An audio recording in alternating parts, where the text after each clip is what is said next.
Can't beat us, join us, please bring your coinage. We sink 3-pointers, money shots, all net, all vets. Bumps we not, jet skiing in them sunny spots. With women edible like gummy drops. Dummy stop, dummy stop. No weapon form can intercept a storm. Once my intellect is on, I'm projecting on magnetic fields and interact with blacks with athletic bills. I'm all about growth and development like residents of Ebbets Fields. Not to choose between woo and chew. We wanna line them colors up like a Rubik's Cube and fade to black, yeah, the truest hue. When you say the black man is God, who you alluded to?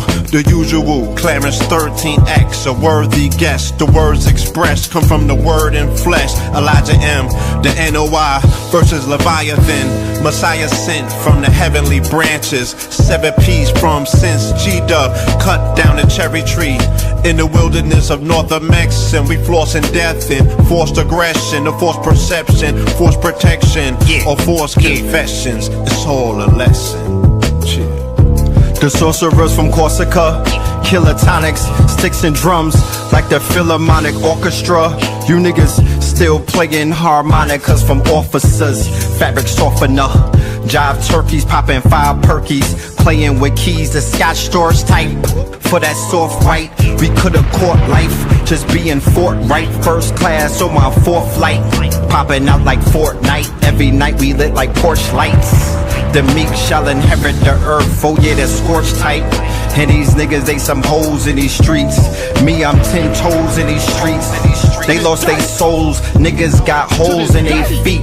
Shit, I'm just worried about the craft and how to perfect it. Not worried about the craft, yeah, that's out of perspectives. Focus on the chip like I'm Robert Kraft, and then how to protect it. It's the waves of the oceans. Get to the money, nigga, save your emotion. Descendant of the slaves in the graves in the oceans. Mastermind that the waves is in motions. These niggas, they addicted to the folly, addicted to that molly.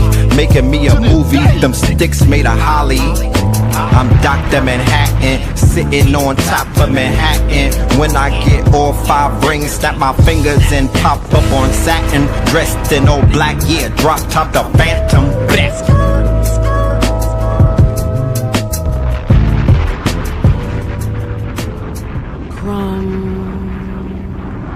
TV.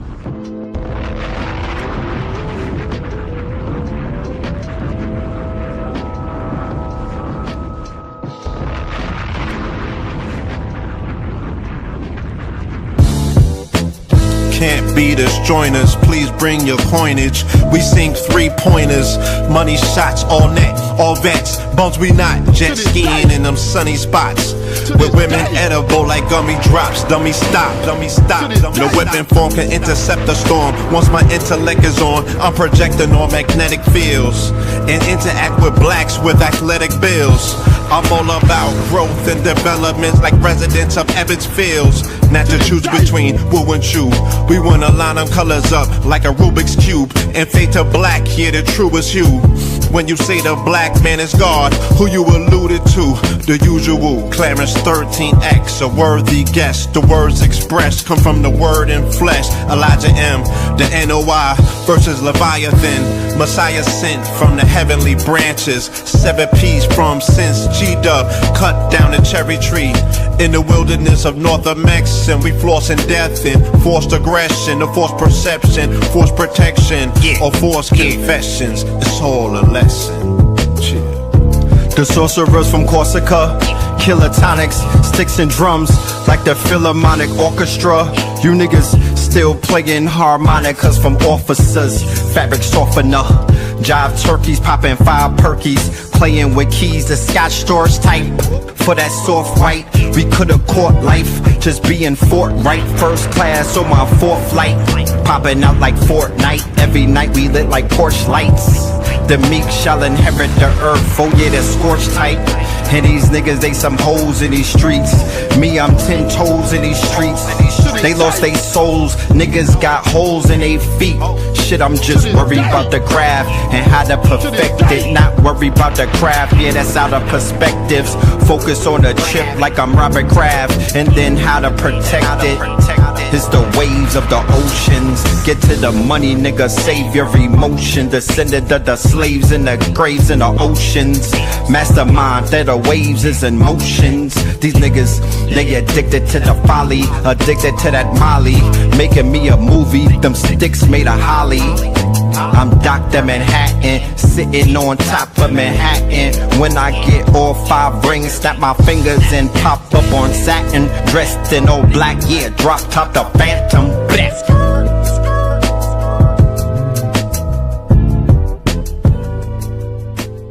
Crumb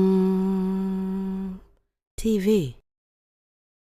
Peace to the family, peace to you and yours. Peace to the family, peace to you and yours. Welcome, welcome, welcome to another episode of Melanin Mondays. You are now rocking with the best. Yes, this is your host for the evening, Brother Red Pillar. And that song that you heard on the intro, that is Theta Waves featuring the Twin Pillar, ladies and gentlemen. Yes, indeed. Yes, indeed. All right. Salute to everybody pulling up in the building. Shout out to everybody pulling up in the building. Shout out to everybody in the mother effing building today, man. I hope everybody is in good health, both mentally, spiritually, financially. You know, I'm talking about emotionally.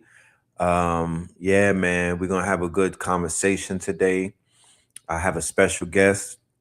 We have some solutions that we're going to be bringing to the table.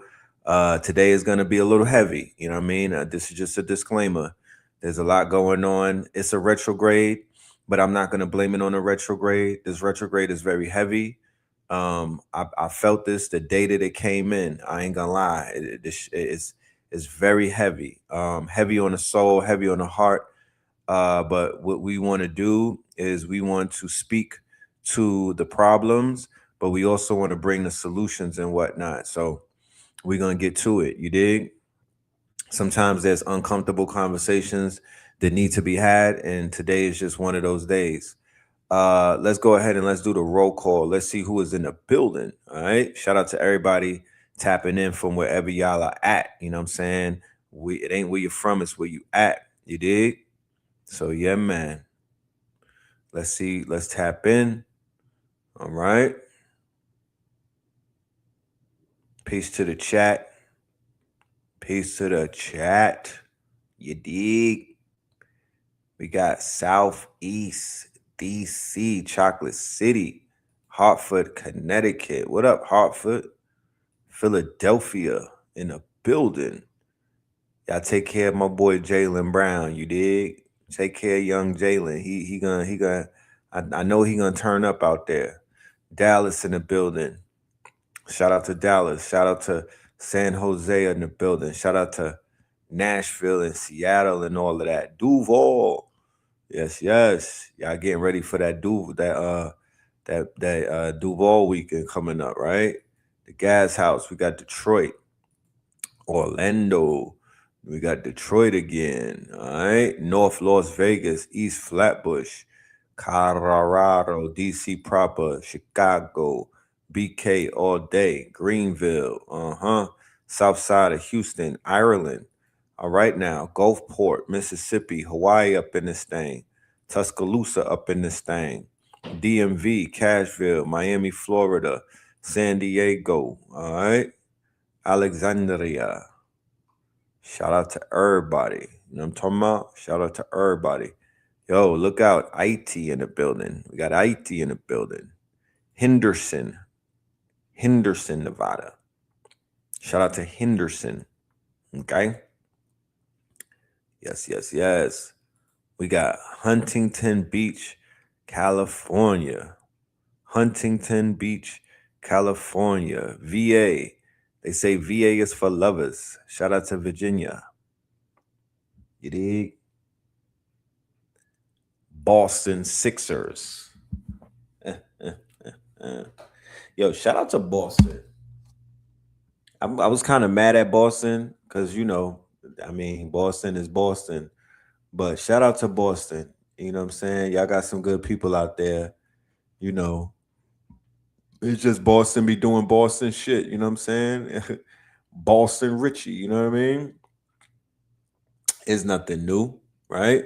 But Boston, Boston has good memories in my mind. Every time we went out there, It was a movie. Minnesota in the building, Phoenix in the building, Tough London in the building, Memphis up in this thing. Shout out to the Memphis family.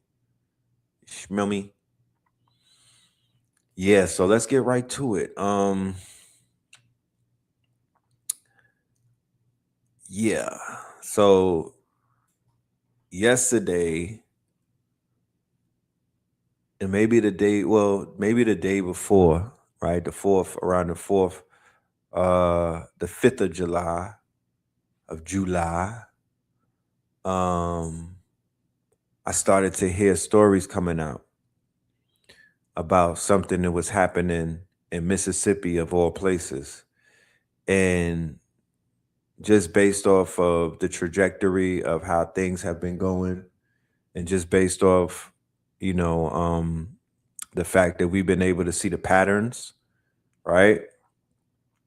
And we were like, yo, this is gonna be Red Summer.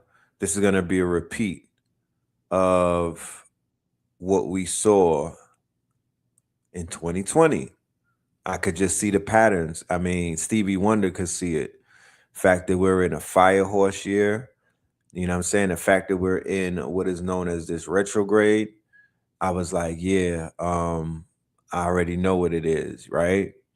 And then as time progressed, it eventually came out that this young man, you know what I'm saying, lost his life. You dig? So we're going to unpack that. There's some videos that I'll be playing and whatnot with different perspectives. As with every other week in the past 4 to 5 to 6 weeks, there's a new sacrifice, pulling on the heartstrings, pulling on the quote unquote emotional heartstrings of not just one person, but all of us. If you were to ignore and just, turn the cheek and whatnot and act like nothing is going on and, go back to counting your money or playing with your white friends and whatnot. I mean, it is what it is. I get it. You know what I'm saying? Everybody is not connected. Everybody is not a part of this, this source. Everybody's not connected at the heart. But there's some of us that are out there, especially right now. The topic of the discussion is Black men. Not to take anything away from Black women, not to take anything away from Black girls, I'm not doing the gender thing. What I'm doing though is I'm highlighting, because I'm a man, I'm able to speak from a perspective, and I speak to more men than I do women, right? I'm not one of those men who don't have male friends, right? So I'm kicking it with more men, and I'm chopping it up, and I'm privy to getting those personal I get phone calls, and I have conversations off the record, and people reveal things to me, and I'm here to let you know there's a crisis taking place, and we as men don't have what women have. You feel me? We don't have a sisterhood like that. We don't have government's assistant. We don't got the white man, laying out pillows for us. We don't have those solutions. You know what I mean? We're kind of like in limbo right now. You feel me? We don't even have our women like that. You smell me? So the time has come to where we need to have a conversation, and everybody is invited. Everybody is welcome. This is not a finger pointing type thing. We don't do toxicity. Well, we do mild toxicity over here. We're not doing, this is not a cesspool. You don't talk about, this is not a cesspool. This is not, this is not a part of, even though I'm red pill or red pillar, this is not a part of I'm not a break off of the red pill movement. That's not my ideology. That's not my ideologue. I just don't stand in that space. I'm not a placeholder for that quote unquote. I would say I'm not a placeholder for that mind state. But I can say without a reasonable doubt that we do feel somewhat unappreciated. We do feel somewhat abandoned. We do feel somewhat double crossed. I was playing a video. I played a snippet for Fear of a Black Amor 44. How many of y'all was able to catch that? If you didn't catch it, we premiered it at 4:44 today on both channels and whatnot. It's about 2 hours of me going in, and it's an 8-hour lecture. I played Blue Pill's part, which is about 2 hours the other day. And then I played my part today, which is like I played about 2 hours of it. We got 4 hours left of them, and in that video, right, in that lecture, I was showing irrefutable proof, right? I was showing irrefutable proof of the CIA's involvement with our plight, right? The CIA's involvement with weaponizing what is called feminism, right? And we're talking about Gloria Steinem feminism. I don't know nothing about anything other than that. Women's suffrage and shit. I don't know about that. I'm talking about the Gloria Steinem CIA approved feminazi, the shit that Dr. Valentine identified as feminazi movement. And I feel that black men, when we feel a little that there's been issues about loyalty, and there's been issues about if women around, if we've been, if there's assets, CIA assets in our midst. I could say without a reasonable doubt that for the women who are in question, the men, there's black men who are CIA assets who they put in your midst. So if you want to, we could trade one for one. I'm not protecting nobody. The black drug dealer is a CIA operative. The black pimp, the nigga that y'all hail up, CIA operative. The black gangster, the gangbanger, CIA operative. You want to give me some names? Because I could give you names for the men. I'll give them up. I'm not. We won't protect them. I'll let you know what the fuck going on. Those were CIA operatives. You know what I'm saying? Hold on 1 minute.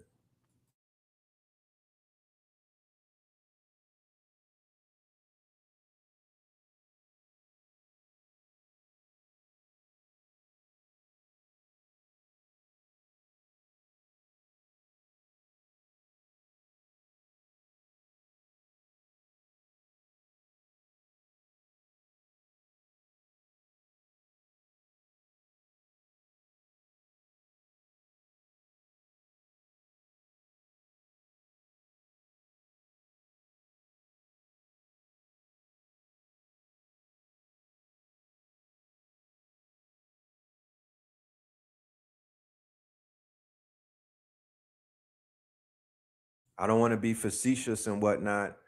And I don't want to make this thing a tit for tat thing. I don't want to make it a gender based thing. I just want to bring the responsibilities back. You know what I mean? Black men, we are responsible for cleaning up this mess. Black men, we are responsible for identifying the enemies in our community. Black men, we are responsible for protecting these babies. Black men, we are responsible for not just calling shit out. We're going to have to step, because there's a war going on outside. No man is safe. These women are hurting right now. I could imagine what the hearts of mothers feel like when after the, you know what I mean? I could just imagine what the hearts of these mothers raising these boys, the mothers that's raising these girls are feeling like. I can't even, I'm not privy to living inside of the mind of a mother right now, a black mother in particular, a black mother, right? A mother, but a black mother in particular. I don't have the right to speak on how they feel. But if I know, I'm just using my logical sense that I know that they feeling it right now, because there's a feeling in the air. On my timeline, I don't know about everybody's timeline. My timeline is full of grief right now. You feel me? There's a lot of shit going on. It's a red summer. You know what I'm saying? It is a red summer. Not only is there danger being posed upon our babies, our boys and whatnot, we had a whole series for What the F Wednesdays the conspiracy to destroy black children, not black boys, black children. So it's like we can't look toward black men can't look towards our women and be like, we need a strong woman and that's gonna fix it. That's not what it is. That when we stand up and when we get out, when we stand up and when we show camaraderie and when we show more courage and whatnot, the women who are of high quality, when they want to talk about a high quality woman, the women of a high quality, the women who respect leadership and respect that, they're going to automatically link up. They're going to automatically, it's going to all fall in line. But with the dysfunction taking place and the fact that we're not healing at the rate that we should be healing and whatnot, it is somewhat of a quote unquote quagmire right now. I don't have time to finger point. I don't have time to deflect. I don't have time to project. I don't have time to, you did it, they did it. I'm not doing none of that. Let these niggas that's still hurting and these unhealed niggas talk about all of that. I'm not doing that. I'm trying to heal, But what I need to do and what I need to know is that black men are getting together and healing. Some of us need to cry. Some of us need to scream. Some of us need to kick some shit. Some of us need to punch some things. We let off different. You know what I'm saying? We let off our rage a little bit different. I am rage. Niggas is raging inside. I'm letting you know this. So nobody is kind of like lost in limbo. Dudes is going, there's fires burning inside of us with no sight of water. You know what I'm saying? We don't know where to drink the water. You got people jumping ship, getting on planes and whatnot, going to get nurtured by foreign women, thinking that is going to heal them. And I don't know. I'm not sure what is going to be the solution to the healing and whatnot. But I know that it's going to start with us talking to each other. What is causing the rage? There's a plethora of things. It's not just one, it's layers to this.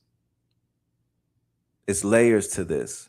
Society has been programming all of us to be narcissistic. Society is rewarding narcissism. Society is rewarding non-empathy. Society is rewarding an agenda. The lack of community is exposing a lot. You feel me? I feel that the lack of atonement. Right? Remember the Million Man March and Louis Farrakhan said the Day of Atonement? And I don't know how many people atoned. I think they let those people go home after that march, and they didn't really put the pressure on the atonement part. That part was left out. I don't think that they leaned too much on the atoning, right? Where's the atonement? Because in the 80s and in the 90s, black men was fucking shit up. I saw black women turn dark afterwards. It didn't go the other way around. It wasn't like they was out of control. It wasn't like they was super ratchet. Black men more than likely put crack rock in the hands or in the pipe. They didn't make black women smoke it, but they were the purveyors of the poison. They were selling it. You know what I mean? Black women had a hand in it, but they were working. They were not the bosses. They were the workers. They fell in line with niggas getting money. And that happens because women are very materialistic, and they're gonna go where the money goes. So our men sold their souls for $1. It happened in the 70s with the needle in King Heron, but it was exasperated in the 80s with the crack cocaine scourge, right? With the crack cocaine surge, which was a double war on top of the opium war. The opium war kicked our ass, you know? Look at this unhealed nigga. Red don't want to have the sisterhood on his helmet, so he's not going to speak of their lack of respect for the average black man. Like I said, once again, that's not what this show is about. We already know what the conditions are, family, respectfully. We already know what the conditions are. You know what I'm saying? Like, you know what I mean? You want me to go heavy-handed? You want me to go Kevin Samuels? You want me to drag them? You want me to step on them? You feel me? You want me to bend their backs? You want me to break their backs? That's what you want? You want me to body slam these women? You want me to pull their weaves out? Do you want me to roast them for an hour? Is that what you want? Is that what's going to help us? You want me to fight your fight? I'm not going to do it. That's not what we're here for. I feel that everybody's hands is dirty. Mine's included. You know? I feel that everybody's hands is dirty. But what I do know is black men's mental health is in crisis. And me turning into a red pillar, fresh and fit, it ain't gonna do nothing but create more turmoil. That's not the answer. That is not the answer. That's not the route that I'm willing to take. And I could give a fuck about somebody being on my head top. I'm just gonna speak from the heart. I'm gonna speak the truth. Our people is dying, bro. These little boys is getting murked. You think I got time to talk about the lack of respect that they have for men who don't fucking respect themselves at the end of the day? Men that's going through their third childhood, men that's not building shit, men that keep going to fucking jail, men that won't pull their pants up, men that don't know how to necessarily address a woman, men that lead with their dick. I'm not doing it, bro. We need to take accountability. We need to atone. I'm old enough. I'm wise enough to see where it broke at. I don't know I don't know how many years you've been in the game, but I saw the breakage. I saw the breakage. And like I said, we covered some of the programs in the 60s because that's kind of when they started turning up on us. And they turned the faucet on in the 70s. And they commenced to, break the families up. Yeah, they came with the welfare. That was all Lyndon B. Johnson and whatnot. They came with the programs. They came with NYCHA. They, the movie Claudine shows all of that. So we're gonna condemn them now. So we gonna lock them up. We're gonna throw them away now. You feel me? We're gonna go to a Becky. Is that what we finna do? Because in my reality, I've come across some powerful, beautiful, upright women. And I've also come across some women who are the opposite of that. But guess what? When I was in the company of those women who were not upright, I could look at myself in the mirror and my frequency wasn't on the upright. You understand? There was more of a magnetism. I was able to attract bullshit because I was on bullshit. You feel me? And then when I was operating at my highest frequency, I saw the vampires in them and I was able to dip before they bit me or I got bit. You know what I mean? I was able to make choices to be like, nah, I'm not laying down with that Jezebel. I'm not laying down with that succubus. I'm not laying down with that demon and whatnot. That's how I was able to move around. only because I was operating on a certain frequency where I was able to see through the fog. Some people don't have that. They take whatever gets thrown at them. You know what I'm talking about? But when it comes to what's happening with these young black children, there's nobody that should lead that conversation other than the men at this point. We would be cowards if we let our women lead the conversation. They can't lead the charge. They should not, the mothers should not be leading the charge. These babies, their babies are dying. Yes, some of these mothers are single and they don't have the man in the house, but they need to hear the resounding voices of men all around them saying that we will protect. We will provide a layer of security. We will put the guns down against one another and we will grip up and we'll start taking this shit more serious. We'll have our heads on swivel. We're not going to take this thing like it's a game. I feel that we owe them that. So let's get into what the hell going on right now, and we'll get right back to it. Like I said, I do have some solutions. A few weeks ago, and I said that I would not allow my child to attend an all-white school because people who like to say that their children who attend all-white school is getting some type of diversity, and that is indeed not a diversity. And y'all have been in my comments, and it's constantly going. But there is a case that's not new, because it has happened so many times. It's just now people are becoming more aware of situations like this. But the young man named Nolan Xavier that went on a boating event in Mississippi with his all-white guy friend group, and now he is missing. This is so familiar. In 2021, there was a Jamaican immigrant who was shot 9 times in Pennsylvania while he was on a camping trip with his work buddies.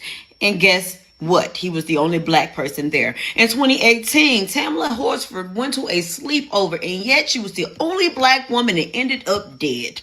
In 2004, Alonzo Brooks went to a party, and all of a sudden, everybody had conflicting stories about his death. The list goes on and on and on. As always, there was a young boy who was adopted by an all-white family, and he had all nice things to say until he got of a certain age, and they started playing games with him.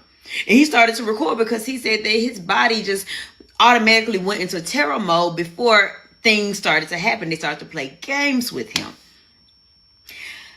I talked about my experience when I was at Paul Mitchell, when one of my, homegirls at the time decided that she was going to bring me with her along to go pick up a book from her home, but gave me the warning, hey, but you can't get out because my dad don't like black people. Instances like this is not new, especially in the South, when black bodies go missing all the fucking time, hanging from trees. But y'all like to coddle so close to this whiteness that I don't understand when shit like this has happened for years. People have been saying this for years. I pray that they find Nolan Xavier. They claimed he went missing. They don't know what happened. This shit is so familiar. It happens all the time. Melanated people. Because I understand we live in a world where shit happens every day, but how do you go missing with 3 friends? Mississippi. Didn't a black baby just get killed out there by a white cop? But this story is creepy because the 3 friends don't know where he at. Well, they just found his body today. He was missing since July 4th, but the story headlines will be this: 3 white men, 1 black man. 3 white men made it back. 1 black man didn't make it. I'm not a cop, I'm not a detective, but stories seem kind of crazy. They were supposed to be going on a trip to Horn Island in Mississippi. I heard so many jokes that said black people can't swim. Did he drown, or did his friends do something to him? I kept reading the report and they said the man went without a cell phone. Who do you know go anywhere without their cell phone? People drive, they text on their phone, they talk on their phone. When they working, they be on their phone. Shit, some people can't sleep because they be up all night on their phone. So who the hell goes to a private island without their phone? I don't know, but it's another sad story. I hope they ain't do nothing to him. But this story is going to be pretty hectic because Mississippi already have bad energy towards black people. But I just want to say rest in peace to Noah Well. And I hope these young boys didn't do nothing to them. Xavier Wells situation reminds me of with this picture. This specific picture. You know what this reminds me of? If you guys don't remember a few years ago when this happened? And for those who don't know, deep dive like a motherfucker. You should deep dive like a bitch. This is the Real Housewives of one of these hoes, or all of them did it. This black woman was found deceased in the backyard of this house after a wife sleepover girls' night. Yeah. It's almost as if the shit keeps happening. You get what I'm saying? Now, reverse the roles. Let it be 3 black dudes and 1 white kid. Do you know what they would say on the internet, the news, the media? You know what the president of the United States would say? In both these situations. I'm going to be that guy in the room. Make sure you go with at least 3 of yours. You get what I'm saying? At least 3. And make sure they're brawlers. You get what I'm saying? This shit, it's not funny. It's just like, Without the full head count of my friends.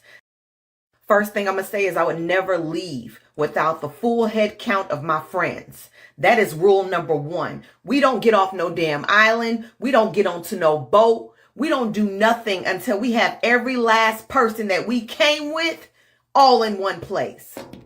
You mean to tell me that no one took account for Nolan Xavier Wells before y'all got back on that boat to go back to the main island? Something's not adding up.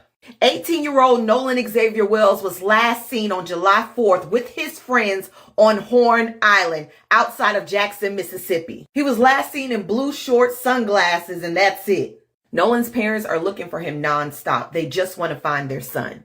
Now, the U.S. Coast Guard and the Cajun Navy are looking for Nolan. The Cajun Navy commander said that he was last seen with a teen before he disappeared.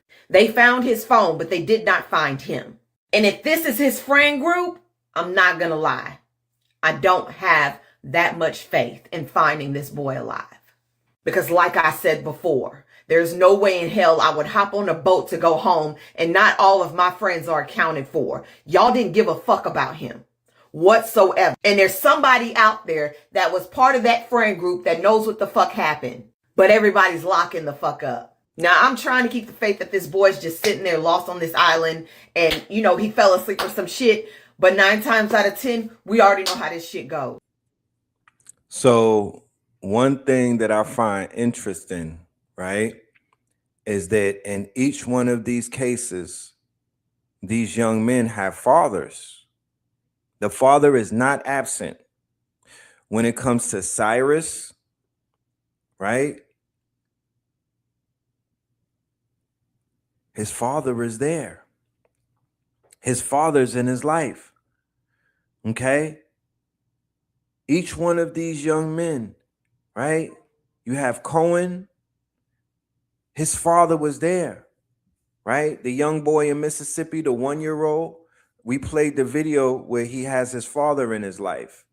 When you come to Nolan, Nolan's father was in his life, black men.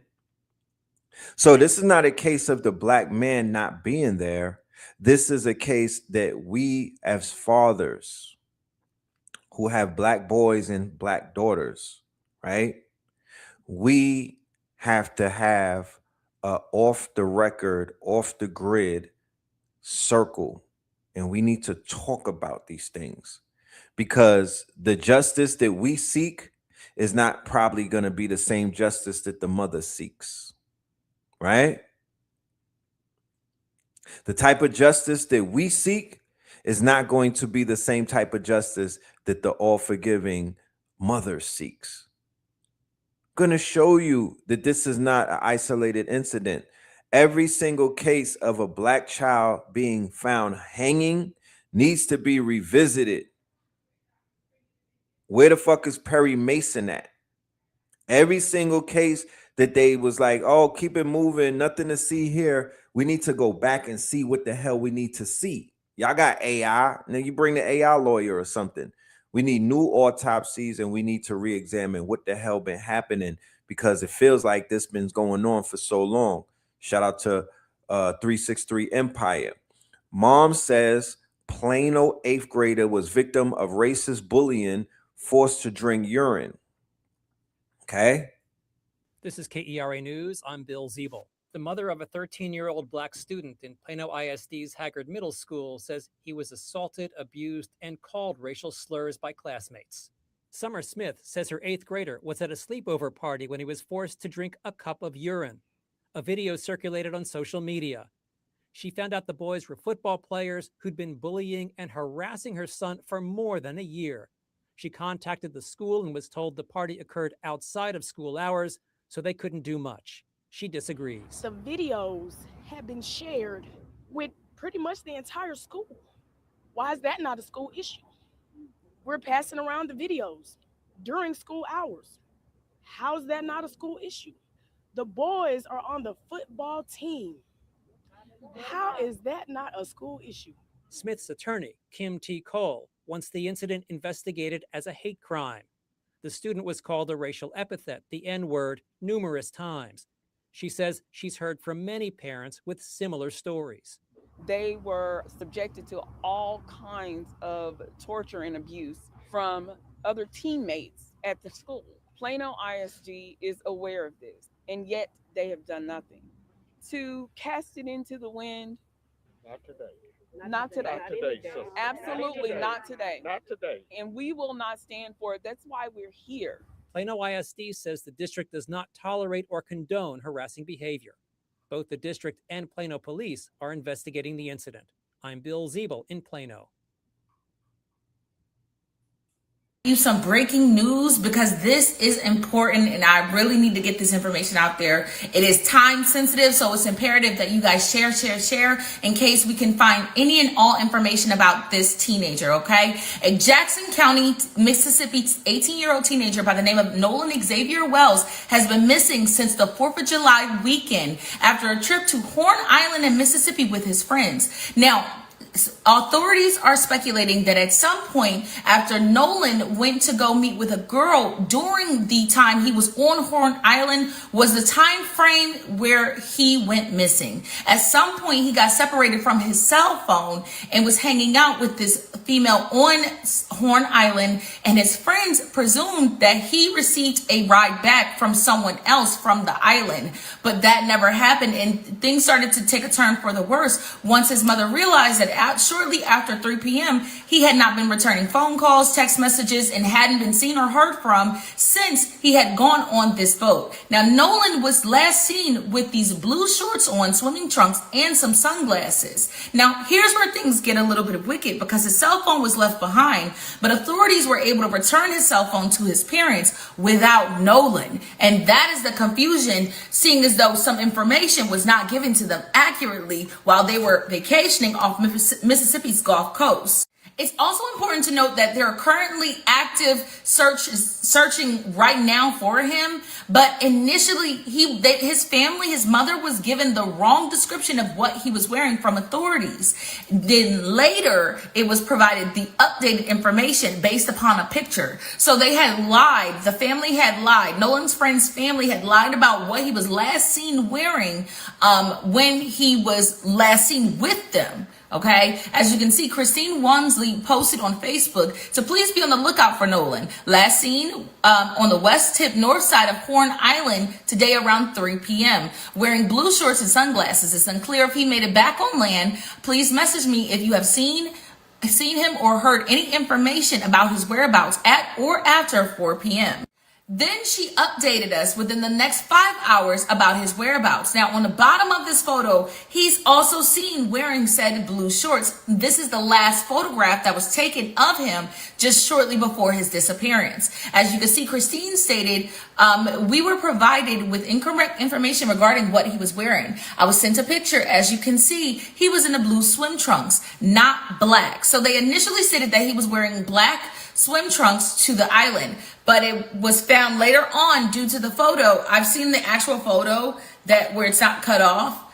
He's wearing the blue swim trunks in this photo, and this was the last photo that he was seen in shortly before his disappearance. And as of this morning, no more information or updates have been provided. Nolan is still missing, and his family is genuinely concerned about his whereabouts and want him home safe and unharmed. Now, as of right now, when you hear this story, our immediate response or thought process is to go to the worst possible place, but my heart and prayers is going out to this family, which is why we immediately here at Divine News Network had to jump on this story and see if we can utilize our platform to ensure that this information gets far and wide. Guys, we need this boy's return home to his parents. 18 years old. Imagine your child has only seen 18 years of life, has just started adulthood, and is at the precipice of becoming an adult, a grown adult, getting out there to see what the world is really like, and doesn't make it back home from vacation. I can only imagine what the family is thinking and going through right now, which is why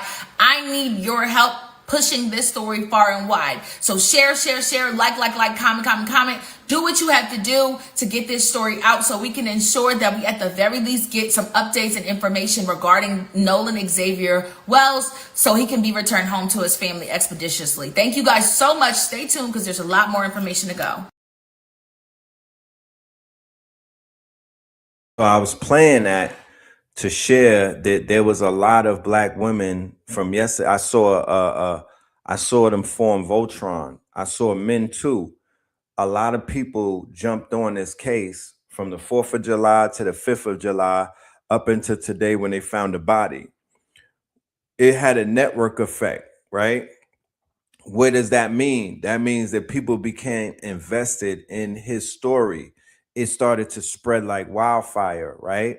Once again, our people are getting hit in the heartstrings, okay?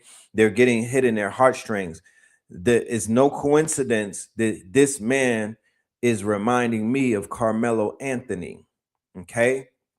And it is no coincidence that he was sacrificed on 4th of July, which happened to be the 250th anniversary of the USA.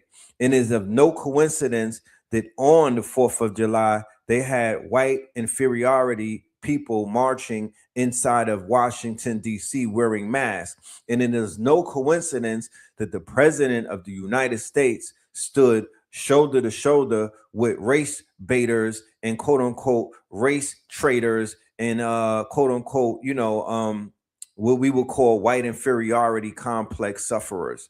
Y'all call them white supremacists. He stood shoulder to shoulder with them, right? He brought them, he pedestaled them, and he brought them, and then they marched the next day and whatnot. So this was a ritual, ladies and gentlemen. This was get back for what happened to Austin Metcalf. They took down this young man. He is a doppelganger of a Carmelo Anthony, around the same age, okay? The same kind of circumstance where these children have been raised up and whatnot in this new society where our parents from my days, the ones who my father's a baby boomer. So our parents told us beyond no reason of hell no. There's no sleepovers at Timmy in them house. They didn't tell us we can have white friends. They didn't draw the line like that. But me personally, I wasn't allowed to bring no white girl in the house. You feel me? I could not do that. That was not allowed. If the comb did not get stuck in her hair, they wasn't, it was what it was, right? And damn sure they was not co-signing and green lighting no sleepovers. You smell me? We lived in a neighborhood where they actually were around, but we were not frolicking and we were not doing that type of thing. Just what it was. The children of today, though, for some reason in this post-Obama world that we are in, the parents have relaxed and the parents are from my generation now.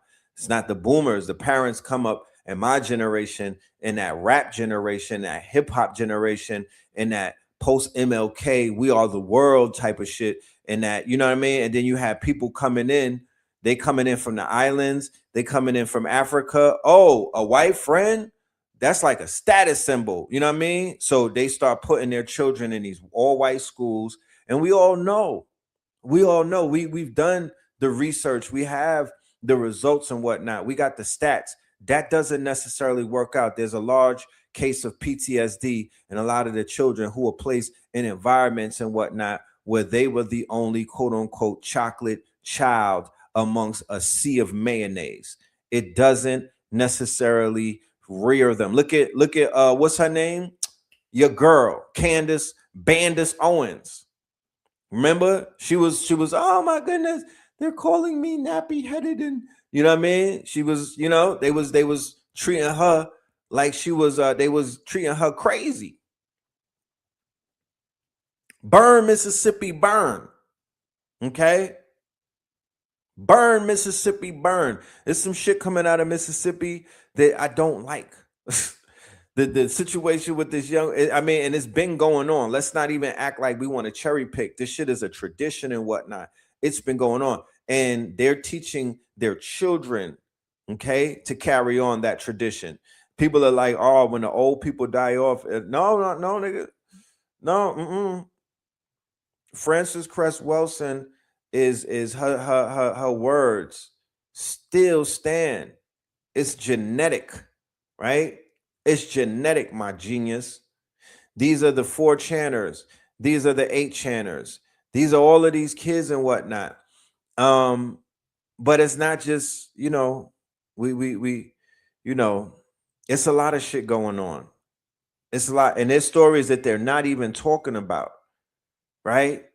There's stories that they're not even talking about. That's why I said we have to, if we're going to deal with one, we might as well deal with it all. We might as well deal with it all because, God damn it, you're going to have more tornadoes. You're going to have more sandstorms. You're going to have more earthquakes. You're going to have more, quote unquote, anomalies and whatnot if these spirits and these souls don't get the justice that they deserve. They are out here fucking around with the chosen people. I promise you. I promise you. They can't do. Look, Cyrus, right? Cyrus is the young man right there with the locks. Cyrus is an old Persian name. Okay. Remember King Cyrus? Cyrus etymology stands for son. Not S-U, not S-O-N, S-U-N. The same shit that's burning these people up. That's what Cyrus is, the etymology for son, right? Boom. And it's also humiliator of enemies and visionary. The young boy right there, okay, Cohen, right? Cohen, the etymology on Cohen is priest. His name stands for priest, one who officiates, religious minister. That is the etymology of quote unquote his name, Cohen. And then we have Nolan, the most latest one. In Nolan's etymology, it is the famous one, or champion, or spirited warrior. Okay, so remember the CIA? They had a report that said that the CIA was testing people's DNA, and they knew who's an alien, and they knew who had the quote unquote the God gene and everything, and that they were stalking them and shit like that. You know what I mean? You gotta be very mindful, and these parents are naming these children powerful names. You know what I mean? And putting them amongst inferior people. The minute they say their name, they know who to, if they don't know, their parents be knowing. Man, know thyself. People of ancient Northeast Africa and the Levant, the real Jews and Israelites in the Bible, were heavily melanated people. The original chosen people were black and brown. Now look, I'm not saying this because one group is better than anyone. Bro, no one is better than anyone or above anyone during this human experience. No one. No group, no race, no ethnicity, no region, no country is superior or inferior. But I do want to break down the brutal biblical and historical truth of who these people actually were. If we look at actual geography and genuine historical context instead of the sanitized, whitewashed imagery that the modern world forced down our throats, the entire ancient Levant and Northeast Africa were heavily populated by melanated people. The original Israelites did not exist in some European vacuum. They emerged from an Afro-Asiatic geographical reality. When the scriptures speak of the land of Canaan, of Egypt, and of Kush, which is modern-day Ethiopia and Sudan, they are talking about lands where people had deep, rich brown and melanated skin. The Bible itself does not hide this. In the book of Amos, God straight up asks, "Are ye not as children of the Ethiopians unto me,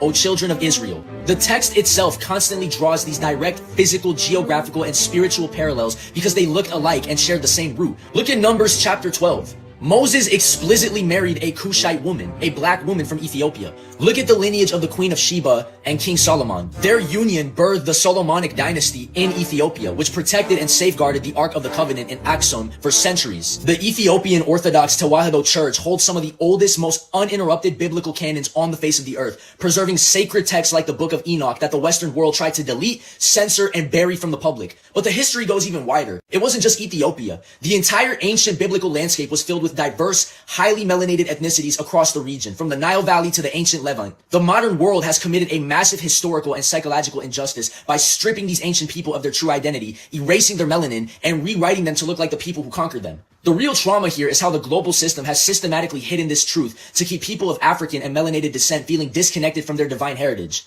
For centuries, colonial powers used a distorted, rewritten version of the scriptures to justify slavery, psychological subjugation, and systemic inequality. They forced a white savior complex onto generations of people, causing deep, generational spiritual hurt. I think the hypocrisy is absolutely disgusting. The world will gladly marvel at the ancient history, the massive architectural wonders, and the spiritual depth of these lands, but they completely deny the true identity of the descendants who built them. They want the culture, they want the holy sites, but they want to erase the skin color of the people who actually lived it. No, they want to erase the holy sites as well, because as soon as they get you looking the other way, once they rock you to sleep and make your ass feel like you was just a slave, they destroy your holy sites. They desecrate your holy sites, right? They desecrate them because they have to cover them up. So like Dr. Francis Cress Welsing said, and many others, we all can't get along. You want to talk about the 250th anniversary? It's 250 years of lies. It's 250 years of a program. It's 250 years of a spell, my genius, because on July the 4th, I didn't see nobody standing up and telling the truth. I didn't see nobody standing up with a fucking flag wrapped around them, giving the truth up. That's the only thing that you can do to break the bond. That's the only thing that you could do to break the chains. You got to tell the truth. You cannot, you can't hide from the truth. You can't fall back and make this shit go away. You either gonna stand on the truth or you're gonna die on your fucking knees. Cause that's where we at with it right now. That's what the ancestors are saying. You gotta be willing to stand on something because they stood on something and they looking at you like, fuck you standing on. Loss as a 20-year-old Tyron Johnson, a 20-year-old boy was killed, man was killed because we know exactly how the government is going to look at him as if he's a man. 20 years old does mean that he's an adult, but a life that hasn't really seen very much of life just yet was taken by two National Guardsmen in Memphis, Tennessee, just before 4 a.m. this morning. Let's get a little deeper into this. Now, major investigation is underway as they continue to look into what could have led to gunshots or guns being pulled out. As they continue to develop more information, everything has not been released to the public, but what we do know is that Tyron was apparently walking up the street and they stated that he came at them aggressively, leading to the two National Guardsmen pointing their weapons directly at Tyron and shooting him. Now, apparently police were called at some point because they had just arrived on the scene or near the scene when they heard the two shots ring out that went directly into Mr. Tyron Johnson, ultimately leading to him being pronounced dead on the scene. Some of the actual firsthand encounter stated that all they knew was that they pulled up, walked towards the end of the street, and then they heard gunshots and then people took off running. Again, the National Guard service members stated that they both were being enticed by Tyron Johnson and he turned around and pointed his gun directly at them. But again, the entire situation is still under investigation with very limited details being brought to the surface. Another bystander stated that just watching the mama get the news, that's definitely something they wouldn't want their own mama to get that information that their 20-year-old son had been shot shortly after the fireworks and the 4th of July festivities, and that the very next morning, just before 4 a.m., Mr. Johnson never returned home. I mean, I think it's really insane how the National Guard having more than 10,000 service members in Memphis alone, which was set to combat the rising rates of crime. Which, by the way, when I went and looked at the rising rates of crime, I know Memphis is definitely a shooter city. Let me just start there.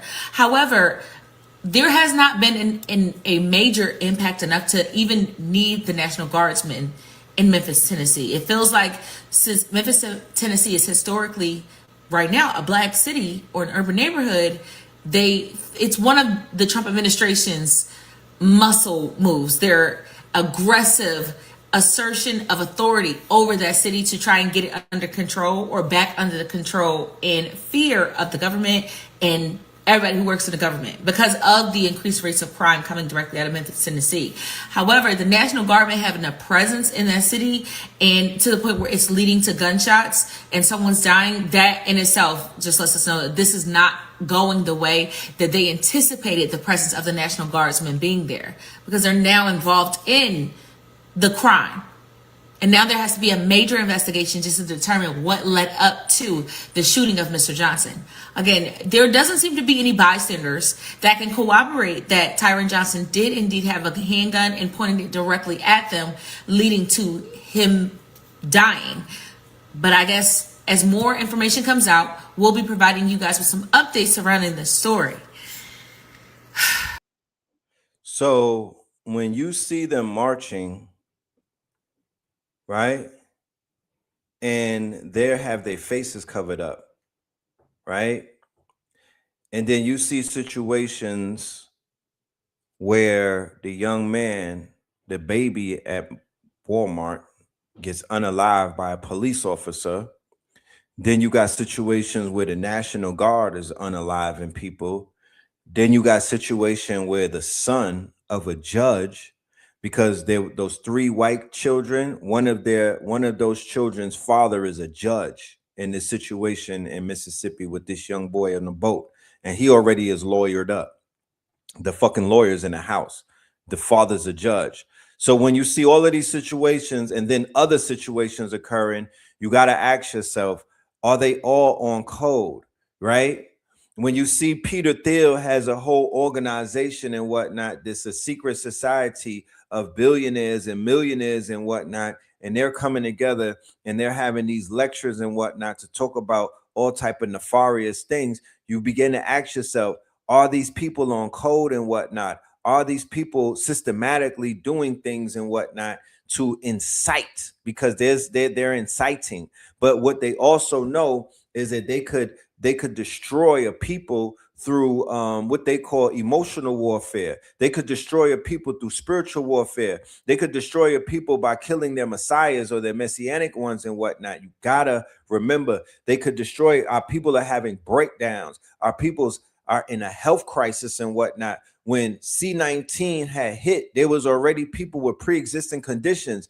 Those pre-existing conditions read off like a complete list of people who were going through years of stress, people who were going through Mike Brown, going through Philandro Castile, going through the Freddie Gray spell, going through the Trayvon Martin spell. What did they have? They had heart issues. They had cancer issues. They had quote unquote liver and lung issues. You understand? From drinking and shit like that, from escapism. There's an opiate crisis. Motherfuckers is just trying to be numb right now. They got them popping pills, 5 Perkies, jive turkeys. People are out here dying and whatnot, ODing and shit like that, just trying to escape. So escapism is big. Escapism is big right now. All type of vices and shit like that. People are falling into the vices because they want to get away from the pain. Okay? Because niggas ain't stepping. It's plain and simple. The people in Burkina Faso, they're not going through the same type of things that we're going through right now. They're going through somewhat of reverse. They've been through so much trauma for decades, like the people in the Congo and whatnot, going through all of that. They're going through somewhat of reverse because they're seeing somewhat of a light. They're seeing somewhat of a hope. They're seeing black men standing up. Yeah, they got shiesties on and whatnot, and they got AKs and big weapons and whatnot, but they know that them people ain't gonna shoot them. They know that's for defense. So when women begin to see things like that, they start lightening up. They like, shit, I want to procreate with that man. You know what I mean? I want to bring more babies in this world because look at these men. Look at these men. Look at these warriors. Look at these kings stepping up. So all of these crises give us some opportunity to shine, black man. There's nothing to run away from. We ain't running away from none of this smoke. This ain't nothing to cower. This is nothing to put our heads in the sand about. We got to come with a mother effing solution. We got to speak to this shit. Clear up a few lies that I've been seeing circulating around this case. 20-year-old Tyron Johnson was shot in the chest twice by National Guardsmen after they chased him for shooting in the air on the 4th of July. Something that millions of Americans do across this country every single year on the 4th of July. Now, according to officials, they are saying that Tyron turned back with his gun in his hand towards the police. They did not say that he pointed it at them. They only said that he had the gun in his possession, which again, doesn't automatically mean you're a criminal. And again, he didn't shoot at anyone. He was shooting in the air. And when he turned around, the National Guard shot this man in his chest. No criminal record. He actually moved away from Memphis to Tennessee to get away from the crime that was in Memphis. He was a construction worker and he was taking college courses and he just became a new father. So what we're not going to do is we're not going to paint the narrative that this is some criminal that they were chasing down the street. Tyron was a good person and his family says that he was on the right track and they begged him not to come to Memphis to celebrate the 4th of July. Even though this child left Memphis to escape violence, the violence found him. But unfortunately, the violence came from his own country's soldiers. So now they have National Guard patrolling the streets of Memphis. Interesting, right? And what they're going to do is they're going to utilize the dysfunction and the violence, right, that is perpetuating itself inside of these hoods or these killing fields where they're being encouraged by Pooh Shiesty, right? While they're being encouraged by the Pooh Shiesties of the world, the big 30s of the world, right? The Yo Gottis of the world, right? The black youngsters of the world. You feel me? They're gonna use they're gonna use that to do what? To justify shooting these babies down like dogs. Okay. Remember, they have a gripe against these children and whatnot, but the children are fighting back. A group of motherfucking teens jumped on a goddamn police officer. Let me say it again. Y'all see this shit? Y'all ain't ready. Take that kid and drop him off at the police station. Don't have the police come to your motherfucking house because they're going to kick your motherfucking door down. They're going to kick your fucking door down. Take them kids, whoever kids them is, don't let them police find your motherfucking kids. Don't do it, baby. Go ahead and kick they motherfucker. You got to get the fuck out of here. You got to get the fuck. They gonna drop a bomb in this motherfucker. You beat on a goddamn police officer and it's on motherfucking video. Y'all ain't ready? And y'all talking about a goddamn song. You see this shit? Oh, somebody going to motherfucking jail. Y'all going to motherfucking... Oh, somebody's going to jail tonight. So these children are not scared. Like, they may be out of control, but one thing they're not is they're not intimidated like that. They don't have the same fear that other generations might have had. Okay. They're not being steered in the right direction, right? They're you know, it's not being this is uncontrolled. It's like chaos magic and shit like that. I don't think that they have good role models, you know what I mean? But they are not afraid. And that's that, you know, shit. That speaks a lot. They're not turning their cheeks and whatnot. Okay. But they're gonna need men. They're gonna need some real warriors to help point them in a better direction. And I could point out some of the negatives, but I do want to point out some of the positives as well.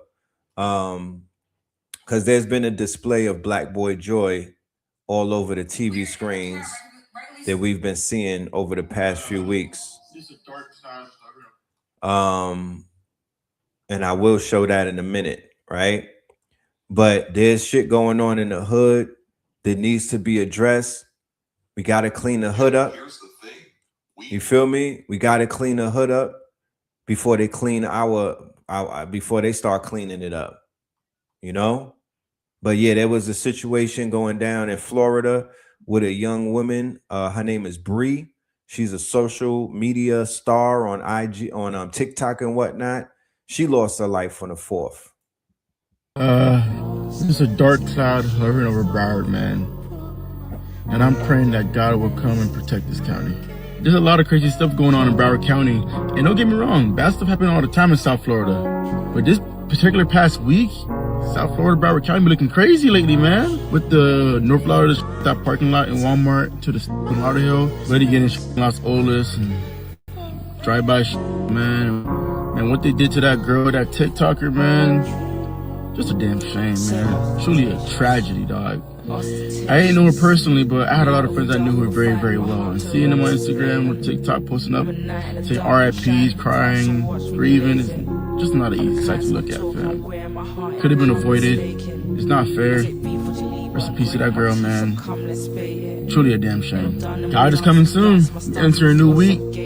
Everything that happened this past week, all I do is pray that this new week will be filled with blessings, dog.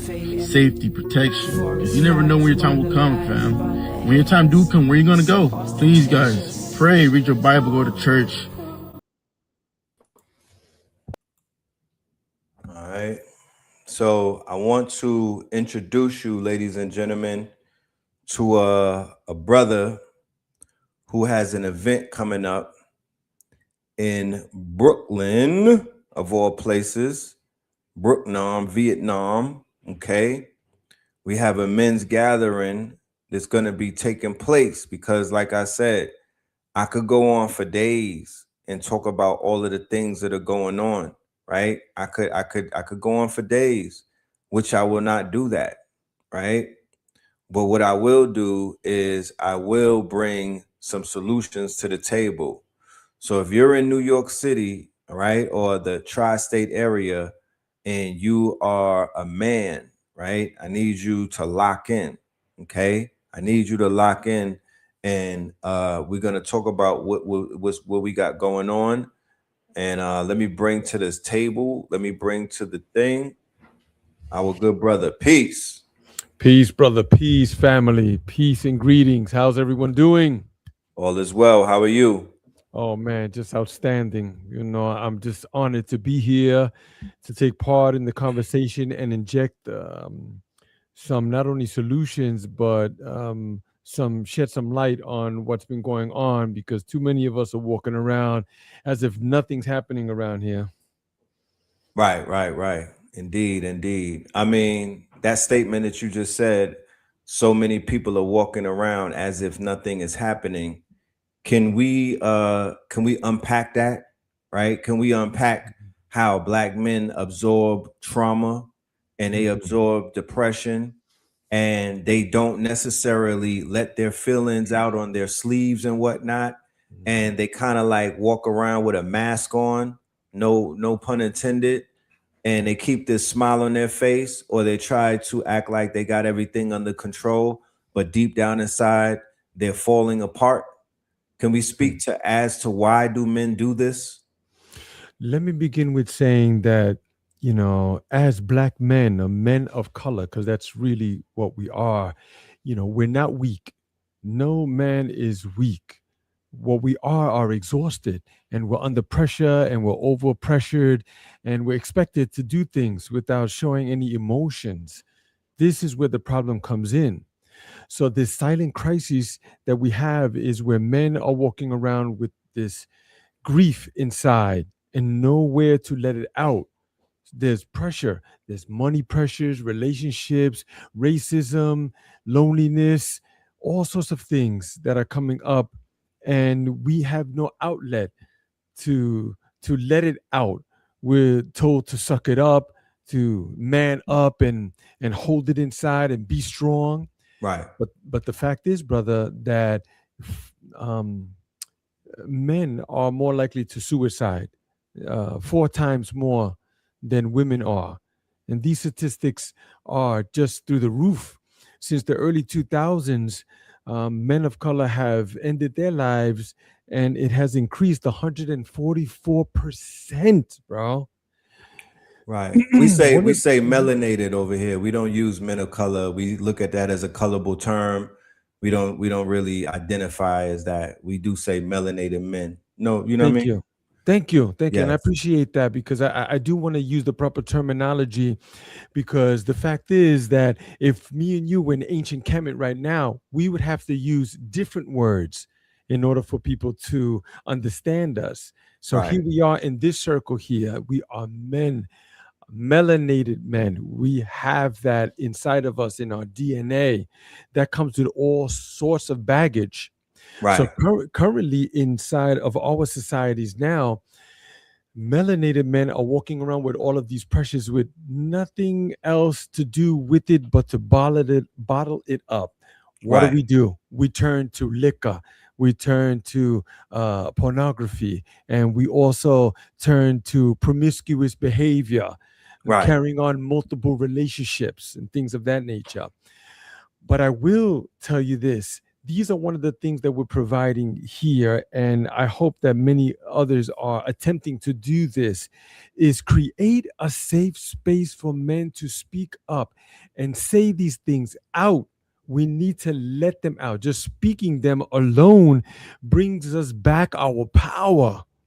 You see? So we Yes. create these safe spaces where men can come in, and it's not a military camp. It's not where men you have to do this, and these are the 5 steps, and swear by this, and no, this is it's about you. It's you honoring yourself to be a better man, to be a better husband, to be a better father. So here we have, brother, men who are at home raising children, right? Because unlike this society like to tell us that melanated men leave the home. No, there's many men at home raising these children. So many men. The downside is that they are emotionally absent. You see? Mm. Just like myself, my old man left when I was 9, but he probably checked out emotionally years before that, bro. Right. He Let's was just speak about there. that. Yes, he was here. He was just there, sort of trying to hold the family structure together, with one hand tied behind his Right. Behind his back. back. Right. You see, Do you so blame him? When I don't mean to get into no, your childhood and everything, I but I appreciate do that. want I would love to know, how do you look at your father, who you have come to the conclusion that he may be emotionally have checked out, that he was emotionally absent, and he was trying to hold it together for, obviously, for the sake of the family and whatnot. um This is what does a man do in a situation like that, where he may be dying inside, or he may be numb, he may be numb within his heart, right? And sometimes that could lead to a stroke or heart attack, or the organs failing and whatnot, you know what I'm talking about? And he's a provider, but he's not appreciated anymore. There's no love in the home. There's nobody to nourish him or nurture him, or give him any type of, the type of love and care that he might have been used to earlier in the relationship. this is Should a man stay, or do you agree with him leaving? Thank you so much. And I don't mean to cut you off, but I'm so passionate about some of these things, and I'll tell you why. It took me a long time to try to do my best to unravel lots of these things, because people who we look up to are usually the guy on the corner, that was selling drugs, or the business owner that was selling us liquor or things of that nature. But when I started to dissect some of these things, when you tell me, well, how did I look at him in that way? And I started to realize that this goes back many, many, many generations, you see, because the people who were overseeing us and controlling us in a violent way was told not to speak out or to speak up or to stand up for that matter. They were told to just pay attention to what is told to you and do it. So when you have children, you see, Brother Red, that's what happens. When you have children, you don't teach them those things to Yes. stand up. You don't teach them the culture. You don't teach them anything about the true religion or the creator or any of the things out of safety. What you do is you start to teach them things that the people who are in charge has taught you for safety reasons, because if you didn't, you would see your kin strung up in the middle of the village, not somewhere in the back, no, where everyone can see, you see. So once you start realizing that, you start to forgive them and have compassion for someone that is human just like you. They're not God. We see them as God. In fact, as you're being raised, they let you know, hey, if you keep acting like that, I'll take you out because I'm the one who brought you here, right? So it kind of Right. solidifies that fact. But as you start to see, that's not the case. They're just human, just like us. And when we're coming up to, we start to absorb all of the pain that they have too. They start to just, inadvertently give us that energy that we're carrying around and that tension, right? Right. So this is what I normally tell brothers. When I ask them, when was the last time that you went out with a group of men and hunted an animal for meat and brought it back to the village, cut it up and handed out and ate it with the village? No hands go up. You see, because this society has taken that away from us. So here we are with this vented up energy, right? Where do we release it? They tell us to bottle it up. Because once we start speaking up and leading, we're chauvinistic, we're sexist, we think, Well, I could interject. Go right ahead. Men do go out and fish together. They're fishing. There are groups of men that I see fishing all of the time. Mm-hmm. I'm in the South. They do hunt out here. That's Mm-hmm. Are you're on the East Coast, correct? Correct. Right. So in the South, the brothers are out here hunting feral pigs. They go and shoot. You know what I'm saying? One of my best stress relievers is going to the gun range. It feels so good. You know what I mean? Just letting off the weaponry. Bows and arrows, throwing axes and whatnot. So there is some camaraderie that I've seen a little more out here than I would say in like New York and New Jersey and whatnot, only because of the Exactly. environment. We can't go out and shoot. You feel me? And we can't Right. go fishing in the Hudson River, even though they used to do it when I was a child. But yeah, Exactly. There's some of those things that do go on, but I'm here from the East Coast. I am tri-state, yes. Brooklyn, Bronx, Queens, Manhattan, Staten Island, and the surrounding areas. Here, there is very little game You ever to play go out handball? all the time, man. I'm from Okay. Brooklyn. Yeah, what's up? So Riverside Drive, right? In the 80s, Mhm, we used to live around there. And my dad, right, him and his partner Basea, they mhm, used to do the handball thing. mhm, And they would take us to the handball court, and there were a bunch of men, black men, Hispanic men, mhm, Russians, mhm, Jewish mhm, men, and Irish men. And that was their thing, handball, all the way to the sunset. And then when we would turn mhm, around, we go to West Fourth, and then there was men in there balling and whatnot to the sunset, dunking on each other, 3-point. Then we would go to Rutgers, and they was doing the ball, they was basketball playing. And then we would go to the Bronx, and they was playing stickball and baseball and whatnot. So mhm, I feel where we bring and then there's football in the fall and everything. So we do sports mhm, more so on mhm, us on the East Coast side, and they may do their level of sport down south might be the hunting, fishing, shooting, archery, and things of that nature. But I mhm, think that we bond over the mhm, sports. mhm. There's definitely a bonding thing that takes place, but I'm looking at things as you go farther back. We were hunter gatherers, and the women were the ones who gathered, and the men who hunted. And when you're out on a hunt, you don't speak. You can't speak because the thing that you're hunting, something out there is hunting you too, and you just might end up lunch. You see. That's a So, fact. but when we come back to the village with the meat, you see, that's where we this is a hunt that you've caught and you're able to produce something to your family, you see, because fishing, I guess you could bring a few fish home and those type of things, but you understand what I'm saying, like you bring that back to your family, and then once you're back at the village, that's when we sat around the fire and we received the counsel of men. You see, it was our ancestors right there, the elders. Where are the Yes. elders today? That are where's the fire that we sit around? They've removed that from our society. We not only go out and hunt and earn something, they're asking us to trade 8 hours, 12, 16, 18 hours a day, and Right. then come home to nothing, to spend maybe an hour or two with your kid. With that, you're supposed to cook, clean, educate them, give them wisdom and knowledge, Yeah. entertain them, and then go back out there and do it again for Can I share 5 some days, with you? 6, 7 days. Please, Right. brother. So I was in Puerto Rico, January, right? And in Puerto Rico, I was able to reconnect with the land, and I was able to see people living off of the land, right? Then I went into Colombia.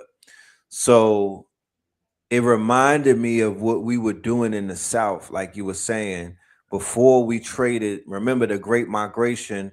We went from the land that we owned, that we cultivated, that we were farmers. We had we were green thumbs, and then we went into the city, right? So now we went to the supermarkets to get our food, right? And what we would gather, they say that it takes a village to raise a child. There's no village in the city. There's a village though in the village. Like when you're in the country, that is a village. That is you know what I mean? Puerto Rico, I saw villages and whatnot. But when we traded the village for that city life, what do we lose in that trade-off, right? Individualism became the order of the day. Individualism can't survive in the village. Individualism can't survive in the quote unquote country and whatnot, where we are on farmland and whatnot. So my mentality is when black men are able to produce through produce, then we're able to reproduce, right? Because you could provide now. You provide the food, you provide the shelter. Men are building things with their hands. They got log cabins and things of that nature, shelter. So they're providing the shelter, they're providing the food.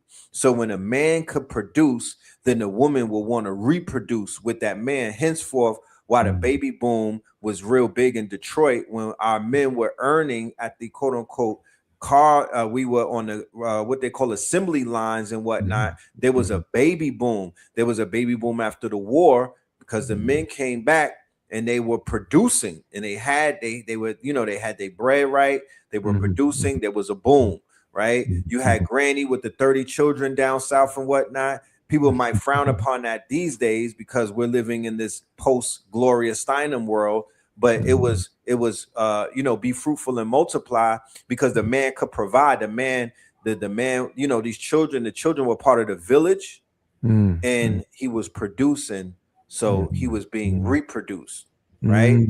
A lot of that went away when we in the city. What have you done lately? What can you do for me? I just saw an article that says to raise one child is $300,000 now. 300,000 for just one. So yeah. Yeah, it seems that the economic constraints these days is the new segregation, you see, because that's in my opinion. Because when you step into some of these neighborhoods, they're beautiful, or you can hang out there, but once it gets dark, you got to go. And if you want to live there, there you have to have the money to live in these beautiful, pristine places, But then you notice that some of the high end jobs or positions that they're paying top dollars, they're giving them to our counterparts. And then how can we compete with that? As you could see, I have two kids, and I came from families where they had six or seven, and that was the small families. Right. Families were big in those days, man. Now Huge. can't afford it. Some people have one kid, that's it, bro. They don't want to have no more kids, and that seems to be where we're at. But you talk about being pushed into these cities. That's where they would like us to be, not in the village, not in the small towns. They want us to be in these high industrial places here for this digital age. But what is the cost? The cost is too high, brother. Broken families, depression, anxiety, addiction, violence, suicide. Children are growing up without emotional fathers being present. It's too high of a cost. So women have this thing where they say men are not emotionally intelligent, and men are not just, like you said, they're emotionally absent and whatnot, right? Mhm. What would be a solution? Is there a solution to men magically just thawing out and finding an intelligence in their emotions by being a part of a men's group, like how they have sisterhood? So can Mhm. a Mhm. brotherhood circle help Mhm. men find their emotional quote unquote stance? Or is that something that you would have to find on your own and whatnot? Is that just something that you would have to, Mhm. seek and find yourself? I had a brother the other day. I was telling him some of the things we do because we've been doing this for I don't know, man, probably close to over 2 decades. And he was telling me, "Oh, that sounds nice to be in a support group." And I said, "You know what, brother? It's not that, bro. It's not a support group. It's not one of those things. It's not. If it was, I would say it is, but it's not that. What it Right, is more like a mirror. You see, it's about accountability. You see, the mirror is up and you get to see yourself, and you should be able to handle those things. And if you don't know how to, then you should receive the counsel of men who have the experience of going through those things. So, this seems to be one of the solutions where we have this safe platform, this format for us to be able to speak or to listen, just come in, taking the time. But for some reason, society seems to be ostracizing men who do that, calling them weak. Or why don't you go get some therapy or something like that? Or let's go out to the club, let's get lit or something like that. But we're not about that. We are here doing our part, brother. So who right, we are, who we are, brother, is we're the Omziel Healing Sanctuary. We're located in North Bergen, New Jersey. I'm from Brooklyn, but right, 20 minutes outside of Manhattan, we're in North Bergen, New Jersey.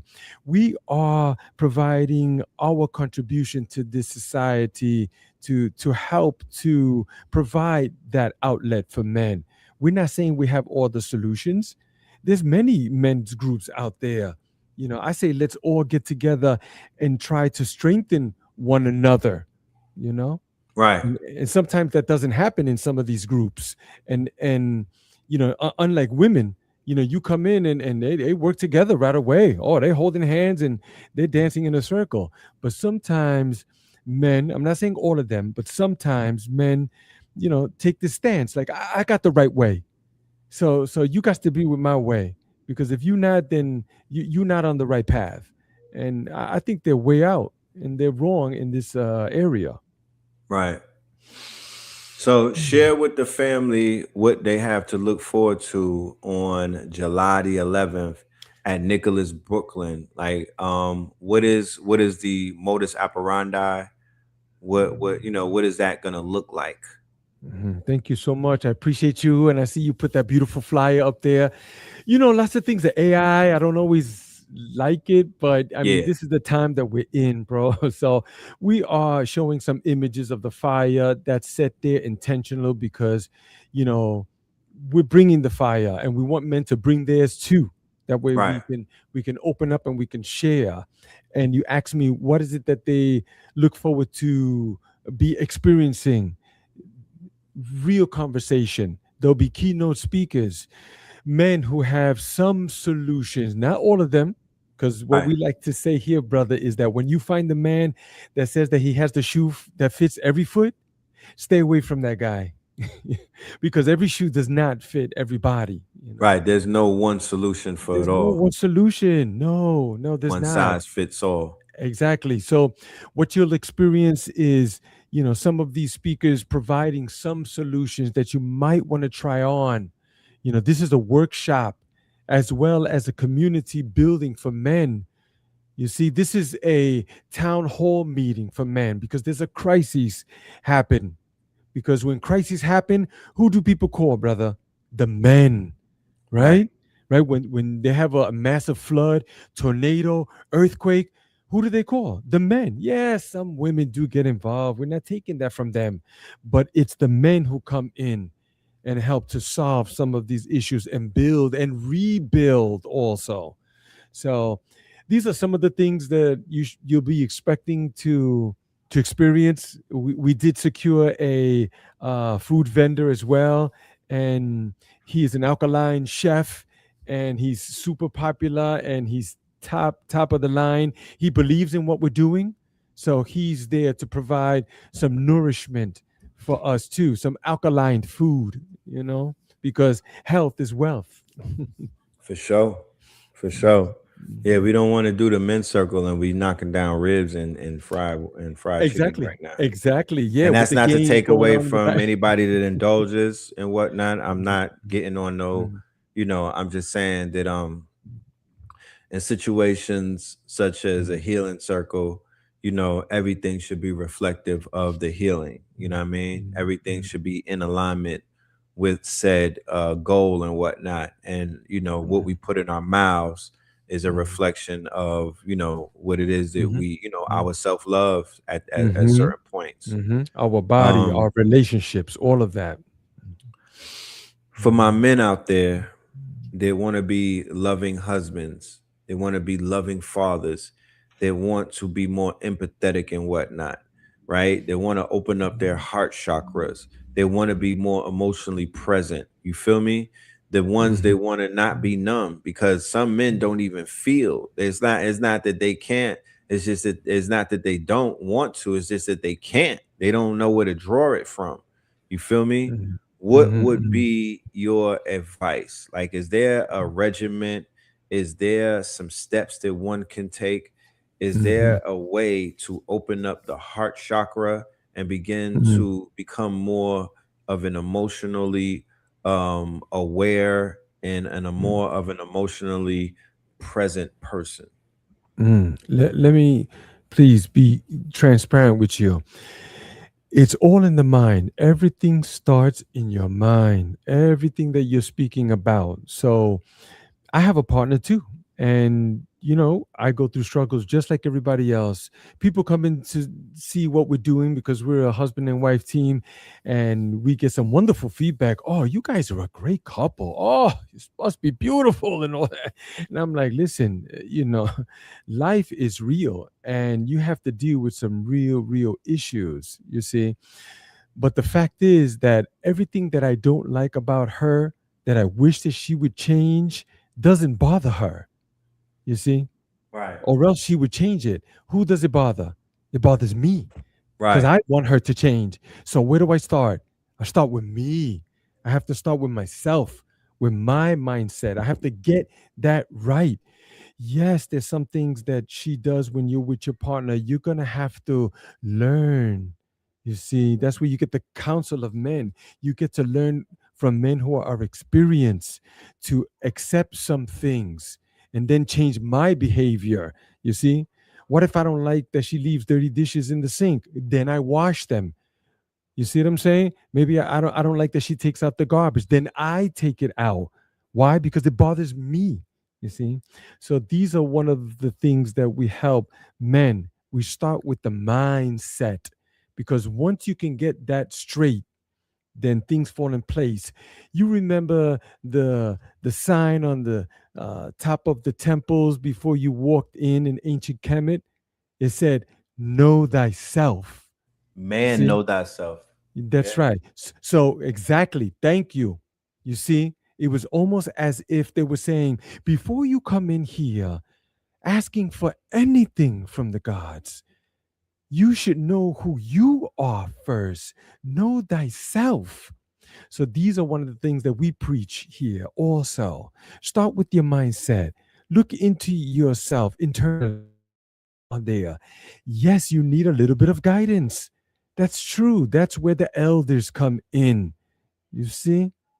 So that's some of the things that, men can look forward to help to open up their heart chakra, to be more loving and more accepting. And there's all sorts of rituals too, because life is just a set of rituals that we do every day.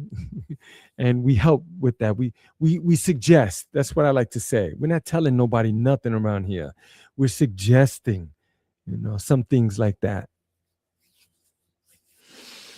Hmm. Nah, I feel Thank you, you on brother, for that. this opportunity, man. I Of really course, do. I of feel it course, too. Hmm. of course. Let them know. Is there any Hmm. way that they could tap in with you, or just show up? Is that you know what I mean? Is there a fee? Yes.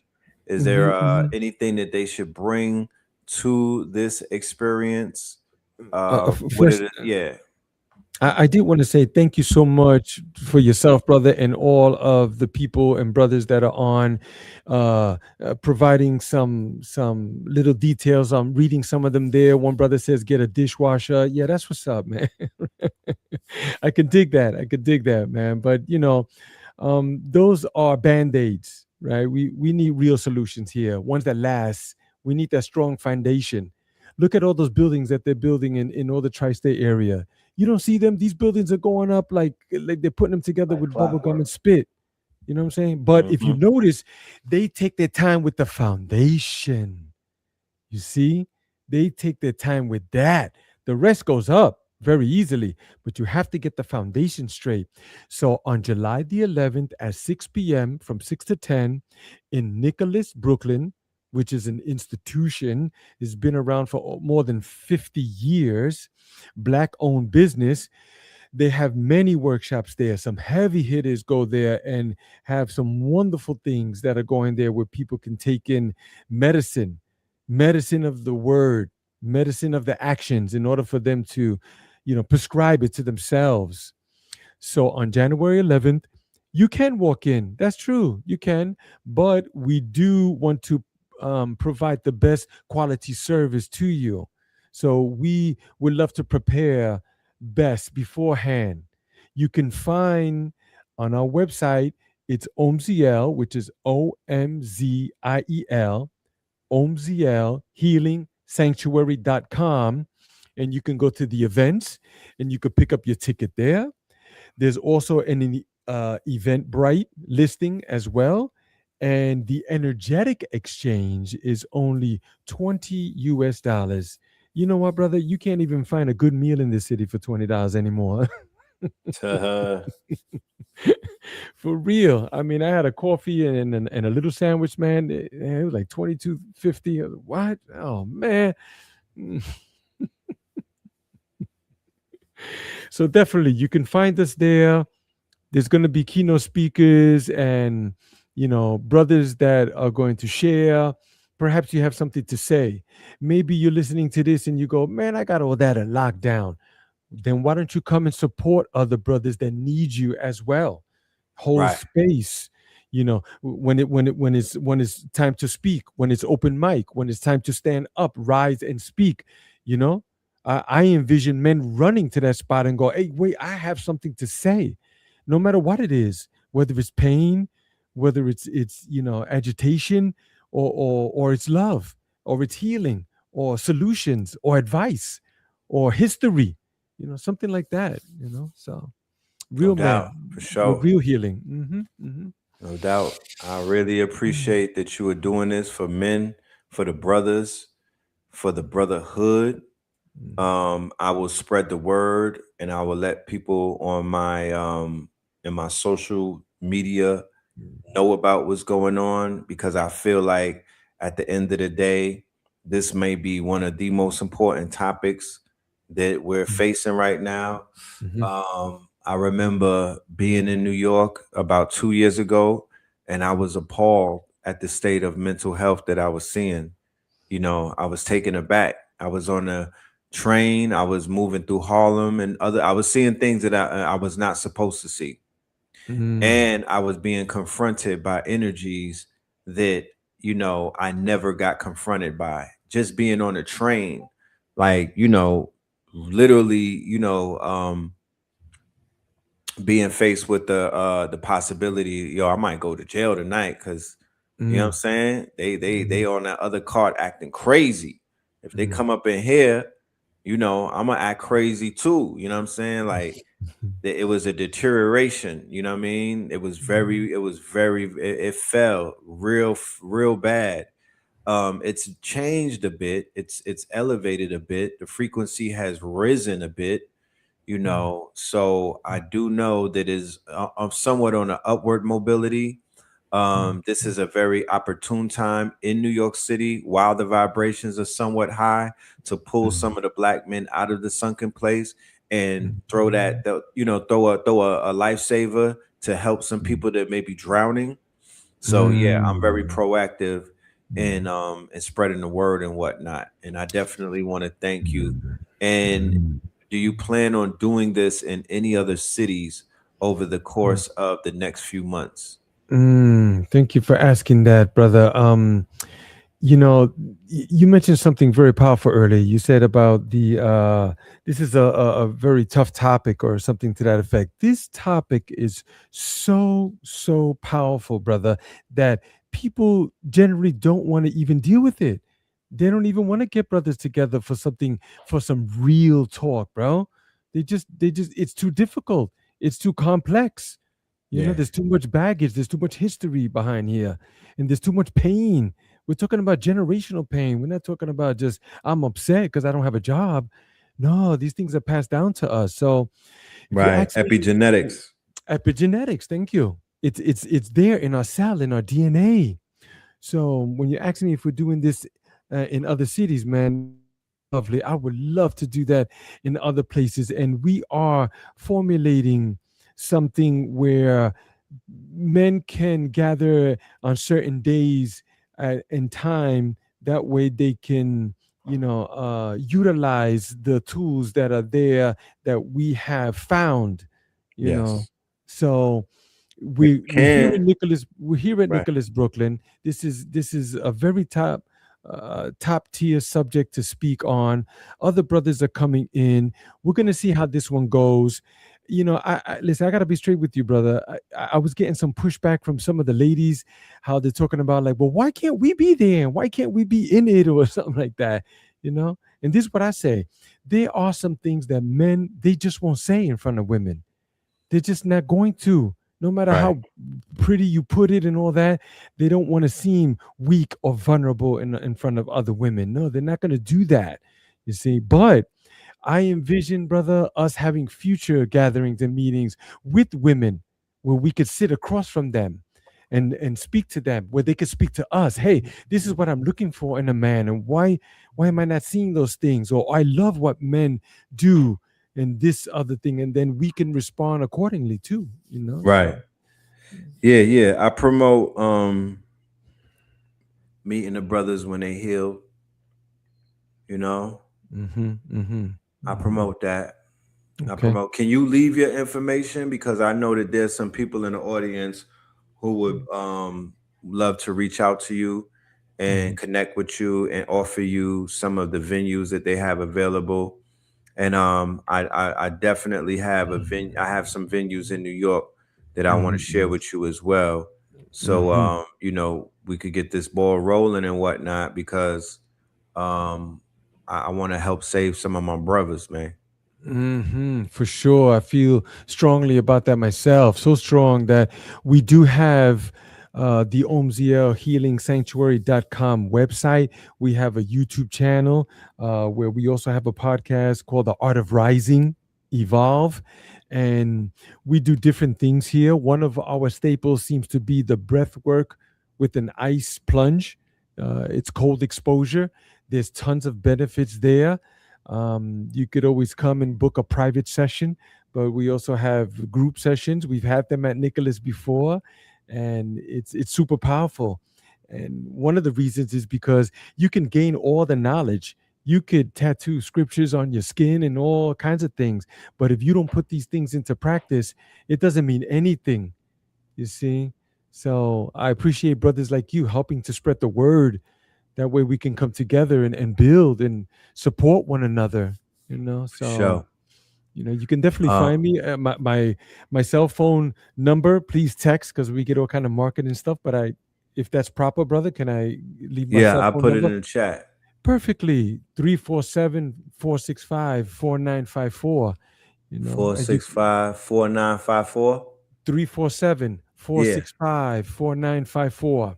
Got you. It's a New York number because I'm from Brooklyn. Got you, my brother. Yeah, for All sure, for right. sure. So I want to say Mhm. thank you for pulling up and thank you for doing what you're doing. We'll have a follow up. All right. We'll let the family Mhm. know how everything went. We definitely will follow up and give everybody some updates as to what's going on, what happened at Nicholas, and also what else is going to be happening over the course of this summer. I don't want this to be a one and done. You know what I mean? The potential here is very strong, and I'll also connect you with a brotherhood group out of Atlanta, brothers that get Mm, together every Tuesday and whatnot, and they've been mm, going strong. So we could all share resources, information, mhm, speakers, you know what I mean, and also have an mhm, outlet. Let's just say brothers from Atlanta coming to New York, they mhm, know that they have a circle that they could tap into, you know what I mean, mm. in case they need somewhere to learn or teach. For sure. We do short-term rentals here too at the Omzia Healing Sanctuary. So in the interim of events, we rent the space out for anyone who'd like to come through, but Dope. especially people who are on the same vibration that are willing to provide and help brothers. Oh, listen, we take care of you. We give, we So, give, we give you what that. at you don't mind me asking, at the healing center, Mhm. um, what is at the healing center? What do you have we available? we have two locations at this spot right here. We have one space that has we have a two-bedroom. That's really what it is. It's a large space. There's two restrooms. There's a kitchen. So that's where we have these very big events. Then we have a spot in the attic also, which is a one bedroom. It comes with a kitchenette and things of that nature. So let's say somebody was coming in from Atlanta, which many have. I have one brother come from Savannah, Georgia. He come in and support the men's groups and the other events that we have, and he stays right here with us, man. So Dope. that's what we have. And then I live here too. I have, my wife and my two children, man. My kids get Dope. to see everything that I'm doing. You see, because they're like sponges. They're looking at every little single thing that I'm doing, the way I speak and walk, talk, everything. I have to live a righteous life. They're watching me, everything. You Now see, that's I'm important. I, I'm not That's binge yeah. They watching all they television. I'm not binge watching right. television or hanging out with the lady cannabis, all day. No, none of that, bro. No, no. I'm out there living it. I live this life. I'm not just talking about it. I live it. Right. So I'm here, Very brother. I'm important. here. I'm All right, my present. brother. I want to say thank you. hmm All right, Thank you. and Thank you. Thank peace. you. Thank you and No peace, brother. doubt. Peace to everyone All out there. right. Peace. Peace. Yes, indeed, y'all. You already, like I said, we're gonna bring the solutions to you. You feel me? We're gonna give you some insight as to what's going on out there. Let me light up this timeline real quick. This is Black Boy Joy that I was talking about. Check this out. Want to know my favorite thing about Lamine Yamal? And it has nothing to do with his play. That's the craziest part. It's his little brother. And let me tell you why. Lamine has it all. He's a teenager. He got the youth. He's 17, 18 years old, playing for the biggest club in the world, Barcelona, and now playing at the World Cup. And it's his face Spain is promoting, all Adidas is promoting, all the marketing is going towards. He's the star of Spain at 18 years old. Like I said, the kids love him. He's cool, he's hip, he dresses well, he has personality, he likes to dance. He's also a handsome kid, that always helps. And his play style is just beautiful to watch. He's a wizard with the ball on his feet. But that all pales in comparison to his little brother. I love their relationship. He said after a post-match interview, that's like his son to him. And you can see it in the way he nurtures him, carries him, is always looking for him, whether he's celebrating on the pitch with him or even in the crowd. But the reason I really love it is because I know Spain and Barcelona have never seen nothing like this. You're telling me this dark-skinned baby, this little baby, is running around moving like it's his stadium. He runs it. And he do, because they cannot dare even say a pimp to his little brother. They can't dare even risk annoying Lamine. So I just really get to love that his beautiful dark-skinned mother, his beautiful dark-skinned baby boy, get to walk around a continent, a country that doesn't really always embrace dark people like they own it. I know they're used to it now, but I know when it first happened, when Lamine first came in, before they knew Lamine was going to be the next Messi, I know they were like, yo, it was a mind fuck seeing this little baby just running around, this black ass baby rock running around. And I love it. I love it. Shout out to Lamine Yamal, shout out to Mommy Yamal, and shout out to Keen, man. You the best baby on the internet right now. I ain't gonna lie. You the biggest star of the World Cup. If y'all too scared to say it, I'm gonna say it every time. Why Talk Sports? Hello. Here's the thing. We are absolutely honor bound to protect this child at all costs. Now, I want you to tell me the exact way to pronounce his name. Is it Kane? I want to make sure I respect the little man and Lamine's family by pronouncing his name correctly. So let me know how to say it correctly. I think when I looked it up, somebody said it's Kane. But this child, no matter where he goes, we need to make sure that we all protect him. Don't let any of the nonsense get in there and affect this child. And for me, it's not just because he's this cute little kid. Yes, he is absolutely adorable. But for me, it is the relationship that we're seeing between Lamine and his little brother. You can't fake this. There is nothing ingenuine that you see here because the child cannot fake this. Unlike when you put a politician out there with kids to show them that they're kind of just human, and the kids absolutely hate them. Even like their own kids hate their own parent. There's an example of that just popped into your head. Put it down in the comments, let me know. But this relationship between Lamine and his brother, this is the best thing that is coming out of this 2026 World Cup. Yeah, man. The Moors is in Spain, man. The Negritos. The Moors in Spain. That's all I see. You know what I mean? I see the symbolism. But that Black Boy Joy right there, you know what I'm talking about? The fact that they act like our children are men. The boys are men in the eyes of the colonizer and whatnot. You feel me? They don't see us as children. You know, the children is running around talking about brrr and all of this other. Well, now we have the innocent young child. You know what I mean? He's in the shadow of a champion brother. You know, his brother is the next Messi. His brother is an anomaly. I don't know if y'all ever seen him play, but he's him. He's Himothy, you know? So salute to the young God. You know what I'm talking about? Let us play a few more clips, then we up out of here. Remember, we were talking about everybody turning into Christianity, and I was like, that's the thing. Like, how does everybody become Christian all of a sudden when they be out there doing crazy shit? This sister right here broke it down. Let's listen to her. Kat Von D effect. There's people that I know of. So in this video, they're talking about a pattern that happens when people are into practicing magic, the occult, maybe new age spirituality, just the ability to manipulate energy. And then at some point, something flips inside of them and they go into becoming a devout Christian and like pledging their life to Jesus. And I have a theory on why this happens. I believe that this happens because if you are on a walk of learning to manipulate energy, to create with your energy, to practice magic or studying the occult, at some point during that walk, you are going to go through a spiritual initiation that involves you facing demonic energy and spiritual and psychic attacks. This is a spiritual initiation that will bring you to your absolute knees. And if you don't know how to transmute energy, then you will feel powerless. And I believe that that's what happens in these situations. These people feel powerless. And so what do?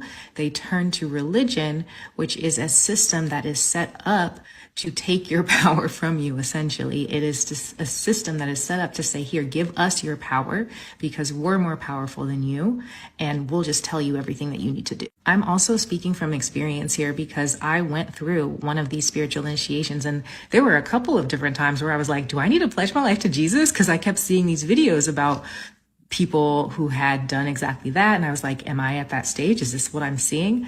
But no, that wasn't the case. I just needed to complete my initiation. And once you complete your initiation, you are no longer afraid of demonic energy. You are no longer afraid of spiritual or psychic attack because you know how to transmute energy. So you know how to make that energy work for you. And you know that everything that is quote unquote demonic is just mirroring the fear that you have inside of yourself. So really, that point, that turning point is where you're called into the deepest level of shadow work, and some people can handle it and some people can't.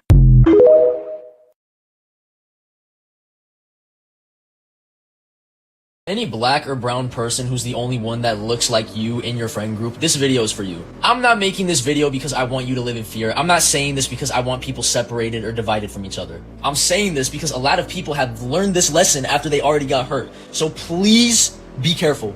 And before anybody twists what I'm saying, no, I'm not telling you to stop making friends with people who don't look like you. Some of the best people you'll ever meet do not share your skin color. This is not about race deciding someone's character. This is about never ignoring someone's character because you're trying so hard to believe they respect yours. If you're the only black or brown person in the room, please pay attention. Not to what people say when everybody's getting along. Pay attention to what happens the first time race comes up.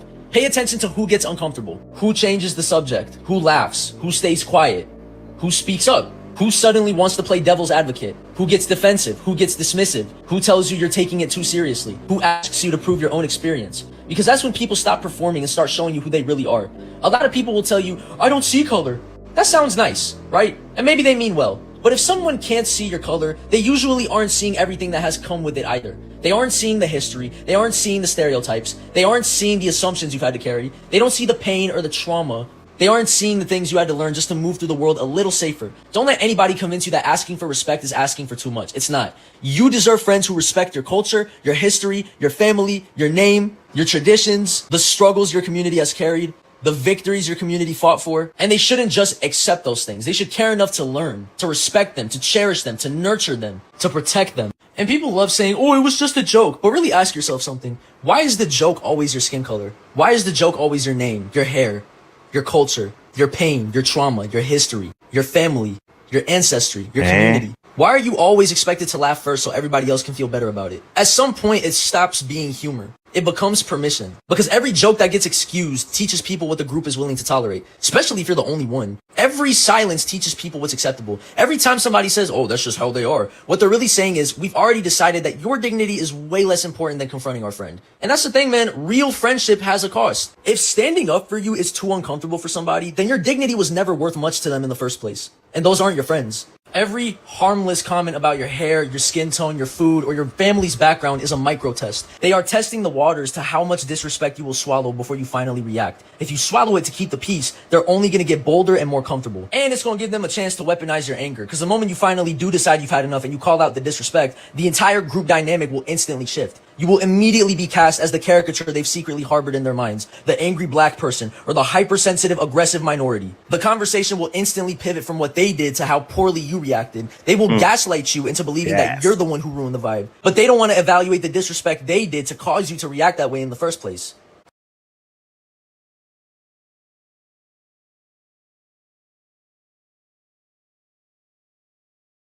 Remember that water cooler talk we be having? You know what I'm talking about? That code switching talk we was having? You know what I'm saying? Yeah. Yeah, sure. I heard USA got the shit beat out of them. Check it out. It's not bad. Corruption is only bad if I'm not involved. And if I'm part of that corruption, I defend it. Hello, he bad like hook crack. I'm the rest of the world, I'm fucking pissed. But as somebody that's part of the United States, I'm ecstatic. But if we're really breaking this down, this does not set a good precedent because what the fuck is our president doing calling up the FIFA guy saying, hey man, you gotta look that shit over again when he don't know nothing about fucking soccer. So I saw the play, and I'm a person that loves sports and was a good athlete, and I understand sports really well, really well. And that wasn't a foul. That wasn't even an infraction. That was two guys running full speed that happened to crash into each other. Yeah, that shit was definitely a foul, though. The thing is, it may not have been a red card. I feel like a lot of people were like, man, that just seems a little drastic. But you have to let them figure that shit out. You calling them up is a bad look for us and everybody else that's a part of FIFA. Because now this shit looks corrupt as fuck. This referee who is a little bit suspect. If you check his past, I don't want to say that because I don't like to create controversy. Start controversy, but you call the ref suspect and act like that he was out to get us? Hello? Bitch, that's controversy. He didn't do anything wrong. And he's our best player or one of our best players. A very vital player. And he gave him a red card. I didn't know what that meant. I didn't think it meant much. Then I started hearing that means he can't play in the next game, at least. In the next game. Within 1 minute, you have already self-admittedly said, yeah, actually, I have no idea what the fuck I'm talking about. I didn't even know red cards work that way. You gotta sit out the next game? Yeah, bitch, since ever. And after all this knowledge that you don't know, you're like, you know what? Let me get on the phone, make this call. But yeah, we need our best guy back. And it fucking worked. I mean, as a U.S., thank God. But at the same time, the rest of the world's like, what the fuck is going on? You penalize somebody for the game. But how do you penalize them for a game that hasn't been played yet? It's very unfair. You can't do that. So, yes, I asked for a review by FIFA. See, Trump, that's exactly how this shit has always gone down. On behalf of all Americans, thank you for getting rid of that ridiculous red card. This is his... That was interesting. Head on his knees, Cruz, doing his usual dick eating, but even Trump was like, all right, well, time and place, dickhead, shut the fuck up, let's move on. Flags was always there, though, because as soon as I seen Howard Nutlick with the FIFA president, I was like, this man is in the fucking files. He brought his kids to a pedophile island. His kids. You just sitting there with him in a cut like Neosporin, like everything copacetic? That's not a good look. The whole organization has already made a statement. We are expressed such disbelief at such an unprecedented, incomprehensible, and unjustifiable decision. The whole world is pissed at us. Like, we always gotta do something to fuck it up. And now, without even knowing, most likely, you've set a new precedent where if I'm king of England, I'm me. Hello? Yeah. I'm gonna need that shit back. What are you talking about? Red card for who? Yeah, nah. He slid, he hit the ball first. Fuck that. This World Cup has been fucking electric. Like, 2 goals back to back within like 15 minutes and Mexico slowly climbing back. Seeing them 2 goals back to back. Now, obviously, it was probably somebody in the crowd, but in my head, I'm like, oh, man, Cartel was like, hey, point your laser. Just let this nigga know we will snipe him right now if he keeps fucking around. Yeah, Majin Holland fucking moving, grooving, vibing, sliding down the pitch. 2 goals by his damn self, taking Norway into new heights. And it's like, oh, shit, this motherfucker is really different. He moving like a Viking. God damn. You already have other teams speaking out like, man, that shit was a big mistake. We've never seen somebody overturn a fucking red card. And now all of a sudden, because we're in the U.S., President Trump makes a call, you overturning that shit? And then Belgium obviously immediately responded, was like, no, we appealing that appeal. Fuck is happening? Only real defense is they didn't call nothing on this. And that's just because it's messy. For whatever reason, he's able to just get away with everything. Like, he didn't even get a yellow.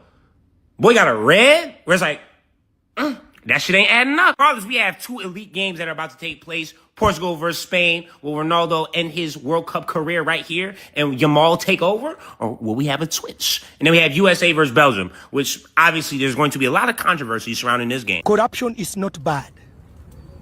Corruption is only bad if I'm not involved. Yes. But if I'm part of that corruption, I'll defend it.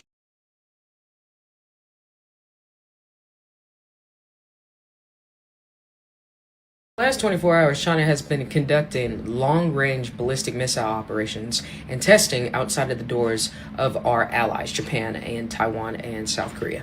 And I was on Santana's live. Bless you, Santana. I love you. And Santana was like, yeah, it's because of Taiwan. It's actually because it's a Natagachi. It has to do with the fact that Japan a couple of months ago decided to threaten China and say, if you decide to do any provocation to Taiwan, we're going to take that as an act of war. Some of y'all may be like, why the fuck would Japan and China get into it? Because Japan invaded China in 1931 and stayed there until 1945, almost killing almost millions of people. In the Nanjing Massacre alone in September of 1937, they took out 320 lives. 320,000. Then Japan bitch ass decided to hop, skippity bop over to the Pacific, hit Pearl Harbor, then go further in nautical miles and invade the United States of America on soil in California, Washington, and Alaska, holding prisoners of war. That motherfucking country that is the size of Hawaii decided to invade the United States of America at the same time that they were invading China, at the same time they were fighting the motherfucking Soviets in the Kuril Islands. Ah, little shit. And you're probably like, that's not a concern, Chewbacca. Yes, the fuck it is, when the Russians are currently deploying Bear F planes over the motherfucking NATO operations that are taking place outside of Britain and Iceland. It was just yesterday that the UK and NATO were reporting that they are currently dealing with unusual activity from Russia because Russia decided to drive their planes low during a NATO operation. So China and Russia are pumping shit right now in front of the West. And nobody's gonna do a damn thing about it. Rest in peace, Khamenei. He currently was buried yesterday, and they currently had a month-long funeral service actually for him. For anybody and everybody that missed it, over 1 million people showed up. Nobody from the West was invited. All the earthquakes that hit in the last 24 hours, a majority of the big ones hit in the mountains. You're gonna have to tell me how many fault lines are sitting in the motherfucking mountains. Pay attention to that motherfucking typhoon that's taking place in Guam. We got about 5,000 troops there. Yeah. If they fuck up our military shit and everything else in between, you're gonna be shit out of luck. If you are born in America, according to the Supreme Court, you are an American. Period. The North Koreans fixed their destroyer ship that wasn't working last year and decided to test it yesterday.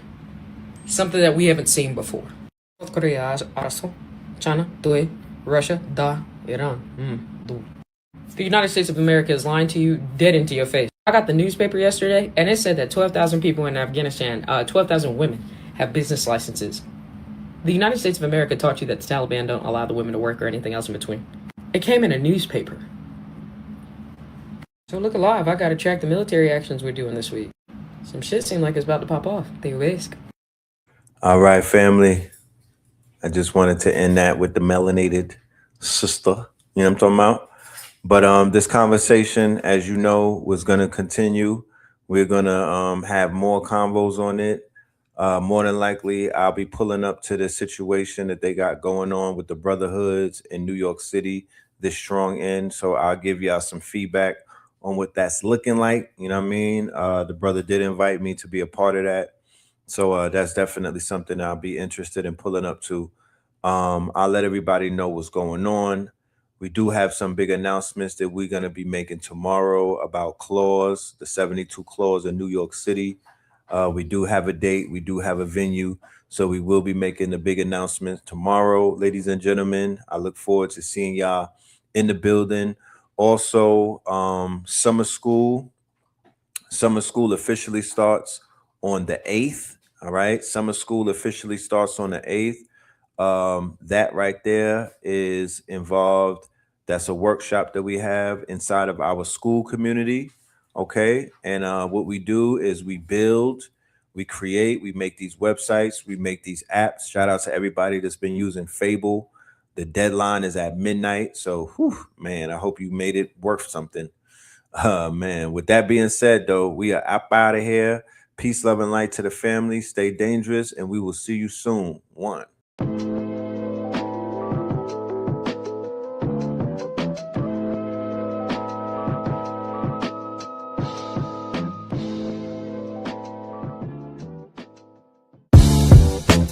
Can't beat us, join us, please bring your coinage. We sing 3-pointers, money shots, all net, all vets. Bumps we not, jet skiing in them sunny spots. With women edible like gummy drops. Dummy stop, dummy stop. No weapon form can intercept a storm. Once my intellect is on, I'm projecting on magnetic fields. And interact with blacks with athletic bills. I'm all about growth and development like residents of Ebbets Fields. Not to choose between woo and chew. We wanna line them colors up like a Rubik's Cube. And fade to black, here the truest hue. When you say the black man is God, who you alluded to? The usual Clarence 13X, a worthy guess. The words expressed come from the word in flesh. Elijah M, the NOI versus Leviathan. Messiah sent from the heavenly branches. 7 P's from since G-Dub cut down the cherry tree. In the wilderness of North Amex, and we flossing death and forced aggression, or forced perception, forced protection, or forced confessions. It's all a lesson. The sorcerers from Corsica, killer tonics, sticks and drums, like the Philharmonic Orchestra. You niggas still playing harmonicas from officers, fabric softener. Jive turkeys, popping 5 perkies, playing with keys, the Scotch storage type. For that soft white, we could've caught life, just being forthright. First class on my 4th flight, popping out like Fortnite. Every night we lit like porch lights. The meek shall inherit the earth, oh yeah, the scorched type. And these niggas, they some hoes in these streets. Me, I'm 10 toes in these streets. They lost their souls, niggas got holes in their feet. Shit, I'm just worried about the craft and how to perfect it. Not worried about the craft, yeah, that's out of perspectives. Focus on the chip like I'm Robert Kraft, and then how to protect it. It's the waves of the oceans. Get to the money, nigga, save your emotion. Descendant of the slaves in the graves in the oceans. Mastermind that the waves is in motions. These niggas, they addicted to the folly, addicted to that molly. Making me a movie, them sticks made of holly.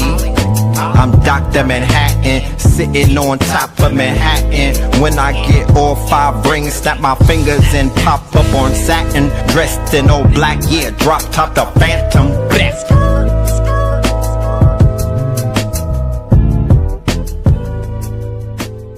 Crumb